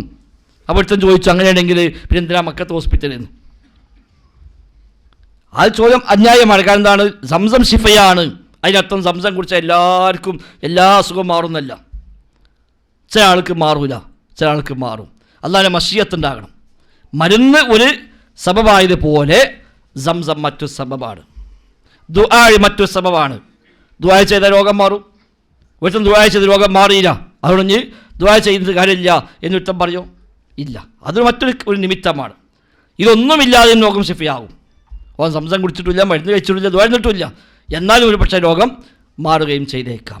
അപ്പോൾ റബ്ബിൻ്റെ മശീഅത്ത്, റബ്ബാണ് ഷാഫി, ഷിഫ നൽകുന്നവൻ അല്ലാഹു തആല. ആ ഷിഫക്കുള്ള അസ്ബാബുകളെ റബ്ബ് ഇവിടെ നിശ്ചയിച്ചു തന്നു. അല്ല രോഗം ഇറക്കിയപ്പോൾ തന്നെ അതിന് വേണ്ട മരുന്നുകൾ ഇറക്കിയിട്ടുണ്ട്. നബി തങ്ങൾ പറഞ്ഞു, മാ അൻസലല്ലാഹു ദാഅൻ ഇല്ലാ അൻസലഹു ദവാഅൻ.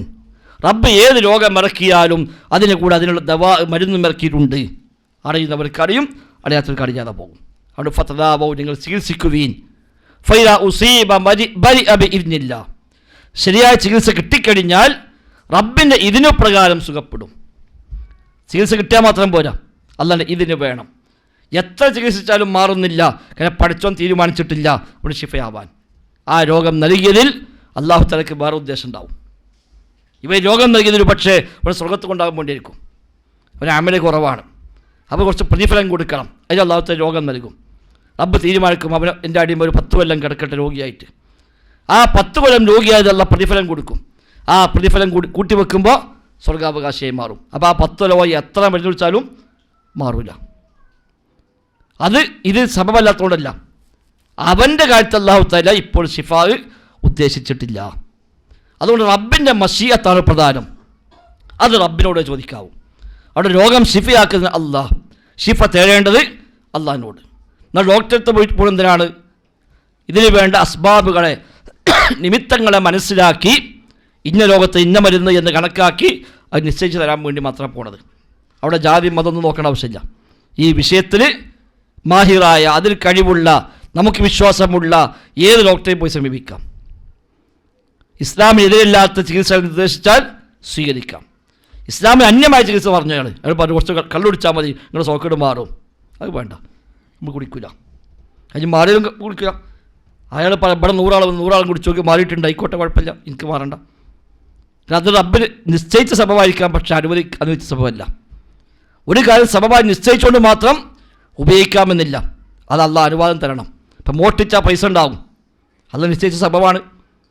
പണം ഉണ്ടാവാൻ അല്ലാഹ് നിശ്ചയിച്ച സബബാണ് മോഷണം, പക്ഷെ നമുക്കത് പാടില്ല. വ്യഭിചരിച്ചാലും കുട്ടിയുണ്ടാകും, അല്ലാഹ് നിശ്ചയിച്ച സബബാണ്, നമുക്കിത് ഉപയോഗിക്കാൻ പാടില്ല.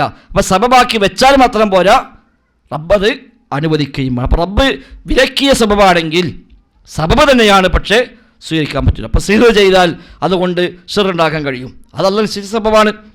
സബബില്ലാതെയില്ല, അല്ലാഹ് നിശ്ചയിച്ച സബബാണത്, പക്ഷേ ആ സബബ് ഉപയോഗിക്കാൻ പാടില്ല എന്ന് പറഞ്ഞു. സിഹ്ർ ചെയ്യാൻ പാടില്ല, ചെയ്യിക്കാൻ പാടില്ല എന്ന് പറഞ്ഞെന്താണ്? സബബല്ലാത്തതുകൊണ്ടല്ല, സബബ് തന്നെയാണ്, പക്ഷേ ആ സബബ് നമുക്ക് അനുവാദമില്ല. അപ്പോൾ റബ്ബ് കാര്യങ്ങൾ നടപ്പാക്കുന്നത് 2 വഴിക്കാണ്. ഒന്ന്, അള്ളാഹു നിശ്ചയിച്ച വ്യവസ്ഥകൾ മുഖേന. ആ വ്യവസ്ഥകൾ ഉപയോഗപ്പെടുത്തൽ, എവിടേക്ക് അനുവാദമുണ്ടോ അതൊക്കെ ഉപയോഗപ്പെടുത്താം. അത് ഇബാദത്തല്ല, ശിർക്കല്ല. അതിനാണ് കാര്യകാരണ ബന്ധങ്ങൾക്ക് ഇപ്പുറം എന്ന് പറയുന്നത്. അതിനാണ് ഭൗതിക മാർഗം എന്ന് പറയുന്നത്. അതാണ് സാധാരണ മാർഗം, ദൃശ്യമാർഗം എന്നൊക്കെ പറയുന്നത്. അതിനതീതമായുള്ള കാര്യങ്ങൾ, റബ്ബ് നിശ്ചയിച്ച വ്യവസ്ഥകൾക്ക് അപ്പുറമുള്ള കാര്യങ്ങൾ, അത് നടപ്പാക്കാൻ പടച്ച റബ്ബിന് മാത്രമേ സാധിക്കുകയുള്ളൂ. ഈ വ്യവസ്ഥകളെ വ്യവസ്ഥപ്പെടുത്തിയ അല്ലാഹുവാണ്. അതിനാൽ ഈ വ്യവസ്ഥ ഒന്നുമില്ലാതെയും കാര്യം നടപ്പാക്കാൻ കഴിയുന്നവൻ പടച്ച റബ്ബ് മാത്രം. സമസ്തകാല വാദപ്രകാരോ അങ്ങനെയൊന്നുമില്ല. അത് എല്ലാവർക്കും പറ്റും, അമ്പിയാക്കൾക്കും പറ്റും, ഔലിയാക്കൾക്കും പറ്റും. പക്ഷേ അല്ലാഹ് കഴിവ് കൊടുക്കണമെന്നേ ഉള്ളൂ. അല്ലാഹ് കഴിവ് കൊടുത്താൽ അവർ രോഗം മാറട്ടെന്ന് പറഞ്ഞാൽ മതി, രോഗം മാറും. മൊയ്തീൻ ഷെയ്ഖുൻ എന്ന് പറഞ്ഞാൽ ഫയക്കൂൻ, അതുണ്ടാകും. മൊയ്തീന്മാരി പറഞ്ഞു, എന്നോട് ഏകൽ ഉടയവൻ തൻ്റെ ഏകൽ ആകെന്ന് ഞാൻ ചൊല്ലുകയില്ലാകുമതെന്നോ അവർ. എൻ്റെ ഏകൽ, എൻ്റെ കൽപ്പന ഉടയവൻ്റെ കൽപ്പന തന്നെയാണ്. ആവട്ടെ ഞാൻ പറഞ്ഞാൽ മതി, അതുണ്ടായിത്തീരും. അത് പഠിച്ചവനെ പറ്റി അല്ലാഹ് പറഞ്ഞാണ്, ഇന്നമ അംറുഹു ഇദാ അറാദ ശൈഅൻ യഖൂല ലഹു കുൻ ഫയക്കൂൻ. ഉണ്ടാവും എന്ന് അല്ലാഹ് പറഞ്ഞാൽ അതുണ്ടാകും. അവിടെ അസ്ബാബുകൾ വേണ്ട, ഒരു വ്യവസ്ഥയും വേണ്ട. പഠിച്ചവനാണ് ഉദ്ദേശിച്ചാൽ മതി, ഷിഫയാവട്ടെ അല്ലാഹ് തീരുമാനിച്ചാൽ ഷിഫയാകും. ഒരു മരുന്നും വേണ്ട, ഒന്നും വേണ്ട. കുട്ടി ഉണ്ടാവും, അല്ലാഹ് തീരുമാനിച്ചാൽ കുട്ടി ഉണ്ടാകും. കല്യാണം കഴിക്കും വേണ്ട, ഒന്നും വേണ്ട. മറിയം ബീവി ഗർഭിണിയായത് അങ്ങനെയാണ്. മറിയം ബീവി ഗർഭിണിയായത് ഒരു വ്യവസ്ഥയും ഇല്ലാതെയാണ്. അത് റബ്ബിൻ്റെ തീരുമാനമാണ്. റബ്ബ് പറഞ്ഞാൽ സംഭവിക്കും. മൊയ്തീൻ ഷെയ്ഖുൻ എന്ന് പറഞ്ഞാലും അതുണ്ടാകും എന്ന് സമസ്തക്കാർക്ക് വിശ്വസിക്കാം. കാരണം എന്താണ്? മൊയ്തീൻ ഷെയ്ഖിന് കുൻ എന്ന് പറഞ്ഞാൽ ഉണ്ടാവാനുള്ള കഴിവ് അള്ളാഹു കൊടുത്താണ് എന്ന് വിശ്വസിച്ചാൽ മതി. സ്വയമില്ല, അല്ലാഹ് കഴിവെടുത്തു എന്ന് വിശ്വസിച്ചാൽ ശിർക്ക് വരൂല. അപ്പം അള്ളാഹിനെ പോലെയല്ല. നമ്മളെന്താ അവിടെ പറയാം? അള്ളാഹ് അങ്ങനെ കഴിവ് കൊടുക്കൂല എന്നാ. അത് അള്ളാഹിൻ്റെ മാത്രം കഴിവാണ്, അവൻ്റെ മാത്രം കുദ്റത്താണ്.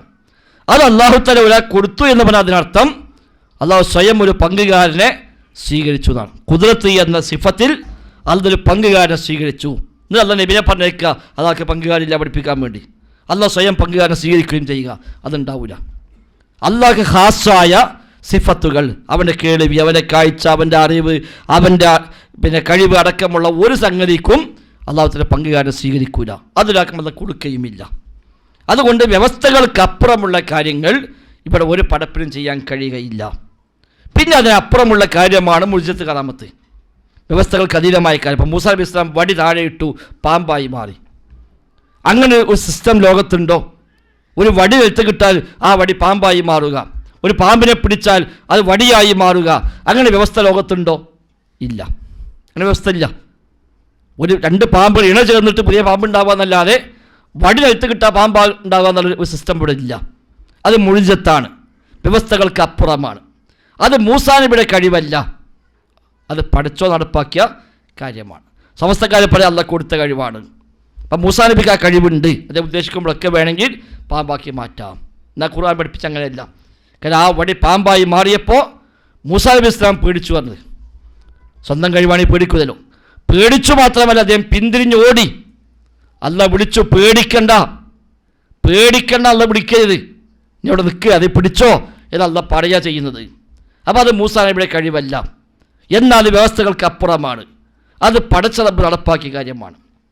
അത് വ്യവസ്ഥയെ സംവിധാനിച്ച അല്ലാഹു തആല വ്യവസ്ഥ ഇല്ലാതെ തന്നെ ഒരു കാര്യം നടപ്പാക്കി വെച്ചു. എന്തിന്? പടച്ച റബ്ബിൻ്റെ മഹാത്മ്യത്തെ ബോധ്യപ്പെടുത്താൻ. ഇത് കാണിച്ചത് മൂസാ നബി ഇസ്ലാം പറയാ, അള്ളാഹ് കഴിവുള്ളവൻ, അള്ളാഹ് ഇലാഹാണ്, ആ അള്ളാഹ് എന്നെ അയച്ച റസൂലാണ്. എന്തിന്? അള്ളാഹിനെ മാത്രം ആരാധിക്കാൻ, അല്ല എൻ്റെ മഹത്വം കൽപ്പിക്കാൻ എന്നല്ല, പടച്ച റബ്ബിനെ മഹത്വം അറിയിക്കാൻ വേണ്ടി റബ്ബ് നടപ്പാക്കുന്ന കാര്യമാണ് മുഴുവത്ത് കറാമത്തുകൾ. അത് വ്യവസ്ഥകൾക്ക് അപ്പുറത്താണ്. സക്കറിയ നബി സല്ലല്ലാഹു കടന്നു വരുമ്പോഴൊക്കെ മറിയം ബിവിയുടെ മുമ്പിൽ ഭക്ഷണം കാണുന്നു. ചോദിക്കൂ, യാ മറിയം അന്നാ ലക്കി ഹാദാ, എവിടുന്നാണ് കിട്ടിയത്? ഖാലത്ത് ഹുവ മിൻ ഇൻദില്ലാ, അത് റബ്ബിൽ നിന്നാണ്. ഇന്നല്ലാഹ യർസുഖു മൻ യശാഉ ബിഗൈരി ഹിസാബ്. അത് കറാമത്താണ്, ആരും കൊണ്ടുവന്ന് കൊടുത്തതല്ല. സ്വകാര്യത്തെ ആരും കൊണ്ടുപോയി കൊടുത്തതാണെങ്കിൽ കറാമത്താവില്ല. ആ വ്യവസ്ഥകളൊന്നുമില്ലാതെ ആ കാലത്ത് ആ ഒരു സീസണിൽ ലഭ്യമല്ലാത്ത പഴങ്ങൾ മറിയം ബിവിയുടെ മുമ്പിൽ ഇങ്ങനെ വരികയാണ്. അത് വ്യവസ്ഥകൾക്ക് അതീതമാണ്. അത് മറിയം ബിവിയുടെ കഴിവല്ല, അത് റബ്ബ് നടപ്പാക്കുകയാണ്. പുരുഷ സ്പർശനമില്ലാതെ അവർ ഗർഭിണിയായി മാറുന്നു, അതവരുടെ കഴിവല്ല, അത് റബ്ബ് നടപ്പാക്കുകയാണ്. അതുകൊണ്ട് അവരെ പോലും ചോദിച്ചു, എങ്ങനെ കുട്ടി ഉണ്ടാവുക? വലം യംസസ്നി ബശറും വലം അക്കു ബഗിയ്യ, എന്നൊരു പുരുഷനും സ്പർശിച്ചിട്ടില്ലല്ലോ, പിന്നെ എങ്ങനെ കുട്ടി ഉണ്ടാകും? ഖാല കദാലികി ഖാല റബ്ബുകി ഹുവ അലയ്യ ഹയ്യിൻ. റബ്ബ് പറയുന്നു, എനിക്കത് എളുപ്പമാണ്. അല്ല, മറിയം ബിവിക്ക് എളുപ്പമാണെന്നല്ല, അള്ളാഹ്ക്ക് എളുപ്പം. കാരണം അള്ളയാണ് ഈ സിസ്റ്റം വെച്ചത്. ആണും പെണ്ണും ഇണ ചേർന്നാൽ കുട്ടി ഉണ്ടാകുമെന്ന സിസ്റ്റം ഇവിടെ വെച്ചതാരാ? അള്ളാഹുവാണ്. ആ റബ്ബിന് ഈ വ്യവസ്ഥ ഇല്ലാതെ തന്നെ കുട്ടി ഉണ്ടാക്കാൻ പറ്റും, അള്ളാഹ്ക്ക് മാത്രമേ പറ്റുള്ളൂ. അതാണ് അഭൗതികമായ കഴിവ് എന്ന് പറയാം. അത് ജിന്നിനുണ്ടാവുമോ? ഉണ്ടാവില്ല. ഇവരെ പറയാം ഔലിയാക്കന്മാർക്ക് ഉണ്ടാവും, മറ്റോ ജിന്നിനുണ്ടാവും. അവിടെയാണ് ഇത് വലിയ തർക്കമായി മാറുന്നത്. ആ കഴിവ് ഒരു പടപ്പിനുമില്ല, ജിന്നിനുമില്ല, മലക്കിനുമില്ല, മനുഷ്യനുമില്ല, പക്ഷിക്കുമില്ല, മൃഗത്തിനുമില്ല, ഒന്നിനുമില്ല. ഇത് പടച്ച റബ്ബിന് മാത്രമുള്ളതാണ് അഭൗതികമായ കഴിവ്, അഭൗതികമായ കേൾച്ച, അഭൗതികമായ കേൾവി, അഭൗതികമായ കാഴ്ച, അറിവ് തുടങ്ങി എല്ലാം വ്യവസ്ഥകൾക്ക് അതീതമായ ഒരു പ്രവൃത്തിയും ഒരു സൃഷ്ടിയും ചെയ്യുന്നില്ല. അത് സൃഷ്ടാവിന് മാത്രമേ ഉള്ളൂ. അത് സൃഷ്ടിക്കുണ്ടെന്ന് പറയുമ്പോൾ ആ സിഫത്തിൽ സൃഷ്ടിയെ കൂടി പങ്കുചേർക്കൽ വന്നു. അത് ഉണ്ട് വിശ്വസിച്ചാൽ ശിർക്ക് വന്നു. ആ അർത്ഥത്തിൽ തേടിയാൽ ആ തേട്ടം ശിർക്കായി മാറി, അത് പ്രാർത്ഥനയായി മാറി. കാണുന്നു വിശ്വസിച്ചാൽ ആ കാഴ്ച എന്ന വിശ്വാസം ശിർക്കായി മാറി. ആ അർത്ഥത്തിലെ ഭയം ശിർക്കായി മാറി, സ്നേഹം ശിർക്കായി മാറി. അവിടെയൊക്കെ ശിർക്ക് വരുമല്ലോ.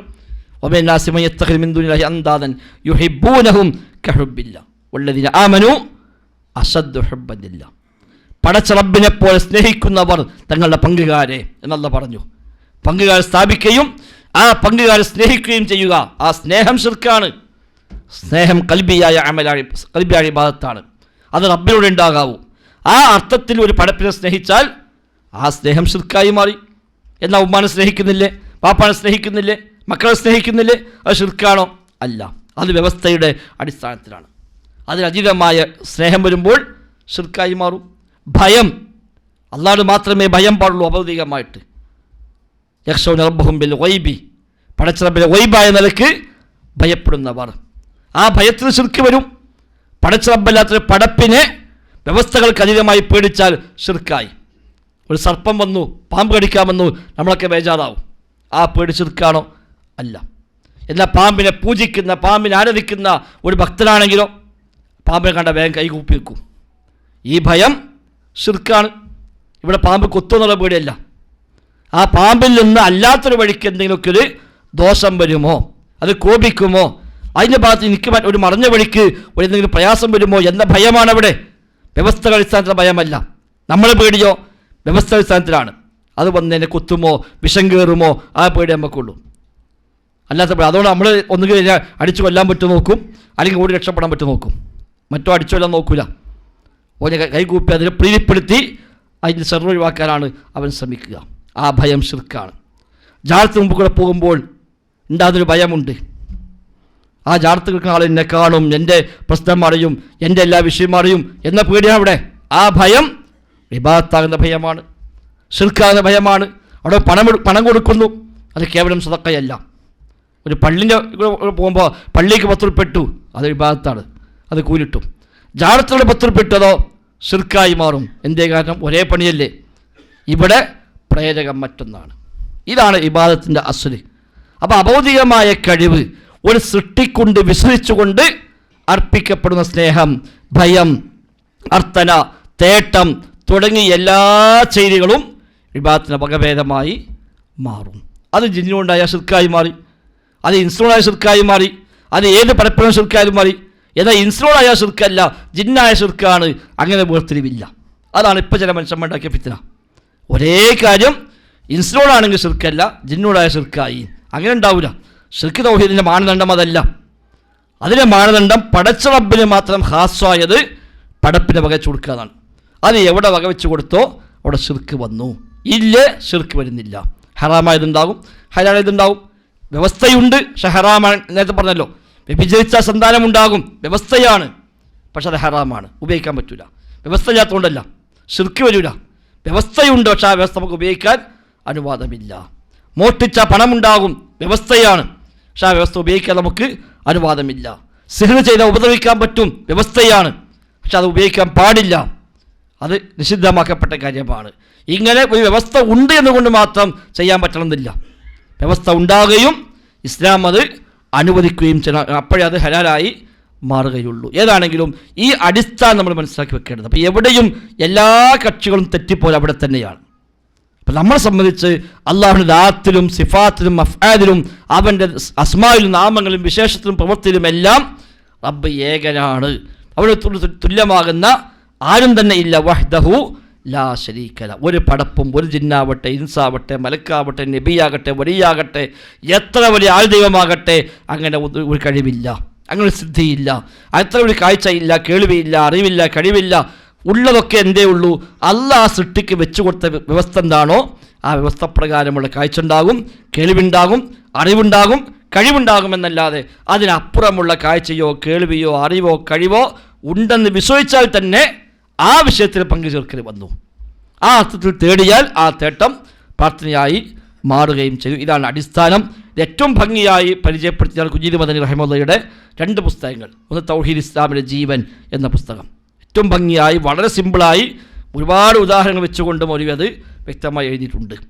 2 അദ്ദേഹം തന്നെ എഴുതിയ തൗഹീദ് ഇസ്ലാമിൻ്റെ അടിത്തറ എന്ന പുസ്തകവും. 2 ഏതാണ്ട് കണ്ടന്റ് ഒരു ആശയമാണ്. ഇതിനെ കുറച്ചുകൂടെ വിശാലമായി അദ്ദേഹം കൈകാര്യം ചെയ്തു എന്ന് മാത്രം. അതേപോലെ KM മൗലവി റഹിമത്തുള്ളയുടെ അദ്ദുആ വൽ ഇബാദ എന്ന പുസ്തകം, അത് ജമിത്തുലമയാണ് പണ്ടിറക്കിയത്. പിന്നീട് അതിനെ ലിപി മാറ്റി, അന്ന് അറബി മലയാളത്തിലായിരുന്നു, ലിപി മാറ്റി മലയാളത്തിലേക്ക് ആക്കി അത് വീണ്ടും ഇറക്കിയിട്ടുണ്ട് എന്ന് പറഞ്ഞു. അദ്ദുആ വൽ ഇബാദ 1932 അന്നത്തെ അൽ മുർഷിദ് മാസികയിലേക്ക് വന്ന ചോദ്യങ്ങളാണ്. ആ ചോദ്യങ്ങൾക്ക് KM മൗലവി കൊടുത്ത മറുപടികൾ പിന്നീട് ക്രോഡീകരിച്ച് പുസ്തകമാക്കി ജമിത്തുലമ 1932 പ്രസിദ്ധീകരിച്ചതാണത്. അത് അറബി മലയാളത്തിലാണ്. ഇപ്പം അത് മൊഴി മാറ്റി, വേറെ വ്യാഖ്യാനമൊന്നുമില്ല, അറബി മലയാളം മാറ്റി നേരെ അത് മലയാളത്തിലാക്കി ഇറക്കിയിട്ടുണ്ട് എന്ന് മാത്രം. അത് ഈ വിഷയത്തിൽ നല്ലൊരു അവലംബമാണ്. ആ നിൽക്കുന്ന പുസ്തകങ്ങൾ വായിച്ചാൽ നമുക്കിത് കൃത്യമായി ഈ വിഷയങ്ങൾ ഒന്നുകൂടെ ബോധ്യപ്പെടാൻ അത് നിമിത്തമാണ്. ഉമർ മൗലവിയുടെ ഫാത്തിഹയുടെ തിരുത്തുന്ന പുസ്തകം ഈ വിഷയത്തിൽ നല്ലൊരു സോഴ്സാണ്. അത് ഇയ്യാക നഅ്ബുദു വ ഇയ്യാക നസ്തഈൻ എന്ന ആയത്ത് വിശദീകരിക്കുമ്പോൾ മൗലവി വളരെ വിശദമായി എല്ലാ വകഭേദങ്ങളും ഇതുമായി ബന്ധപ്പെട്ട് അവിടെ വിശദീകരിച്ചത് കാണാൻ കഴിയും. ഇതെല്ലാം കൂടി ചേർത്തി വെച്ചുകൊണ്ട് വിസ്ഡം ബുക്സിൽ ബുക്കുണ്ട്, തൗഹീദിൻ്റെ മൗലികത. ഇതിപ്പോൾ ഞാനാണ് എഴുതിയത്, എൻ്റെ വക ഒന്നുമില്ല. ഇതിനൊക്കെ എടുത്തിട്ട് എല്ലാം കൂടി കൂട്ടി വെച്ച് ഒന്നിച്ച സ്ഥലത്ത് കിട്ടാൻ പറ്റും രൂപത്തിലാക്കിയേ ഉള്ളൂ. ഈ പറഞ്ഞതെല്ലാം കൂടി ഒന്നിച്ച് കൊണ്ടുവന്നപ്പോൾ KM മൗലവി എഴുതിയത്, കുഞ്ഞീദ് മൗലവി എഴുതിയത്, ഇങ്ങനെ ഓരോരുത്തർ എഴുതിയത് നേരെ കോട്ട് ചെയ്ത് കൊടുക്കുക മാത്രമാണ് ആ പുസ്തകത്തിൽ ചെയ്ത്. ഈ എല്ലാ പുസ്തകവും എല്ലാവർക്കും എപ്പോഴും കിട്ടിക്കൊള്ളുന്നില്ല. അപ്പോൾ അതെല്ലാം കൂടെ ഒന്നിന് കിട്ടാൻ വേണ്ടി ചെയ്തൊരു പണി മാത്രമാണ് തൗഹീദിൻ്റെ മൗലികത എന്ന പേരിൽ വിസ്ഡം ബുക്സ് അത് പുറത്തിറക്കിയിട്ടുള്ളൂ. അത് വായിച്ചാൽ ഈ പറയപ്പെട്ടതും അല്ലാത്തതുമായ ഒരുപാട് ഉദ്ധരണികൾ KM മൗലവി മുതൽ ഇങ്ങോട്ട് P അബ്ദുൽ ഖാദർ മൗലവി മുതൽ ഇങ്ങോട്ടുള്ള ഒരുപാട് നമ്മുടെ മുൻകാല പണ്ഡിതന്മാരുടെ ഉദ്ധരണികൾ എല്ലാം ഒന്നിച്ച് കോട്ട് ചെയ്ത പുസ്തകമാണ്. ഇത് ഏതെങ്കിലും ഒന്ന് നിങ്ങൾ വായിക്കാൻ ശ്രമിക്കുക, പഠിക്കുക. പടച്ച റബ്ബ് എല്ലാത്തിനും ഖൈറും ബർക്കത്തും നൽകി അനുഗ്രഹിക്കുമാറാവട്ടെ. ബറക്കല്ലാഹു ഫീന ജമീഅ. അസ്സലാമു അലൈക്കും വറഹ്മത്തുള്ളാഹി വബറകാതുഹു.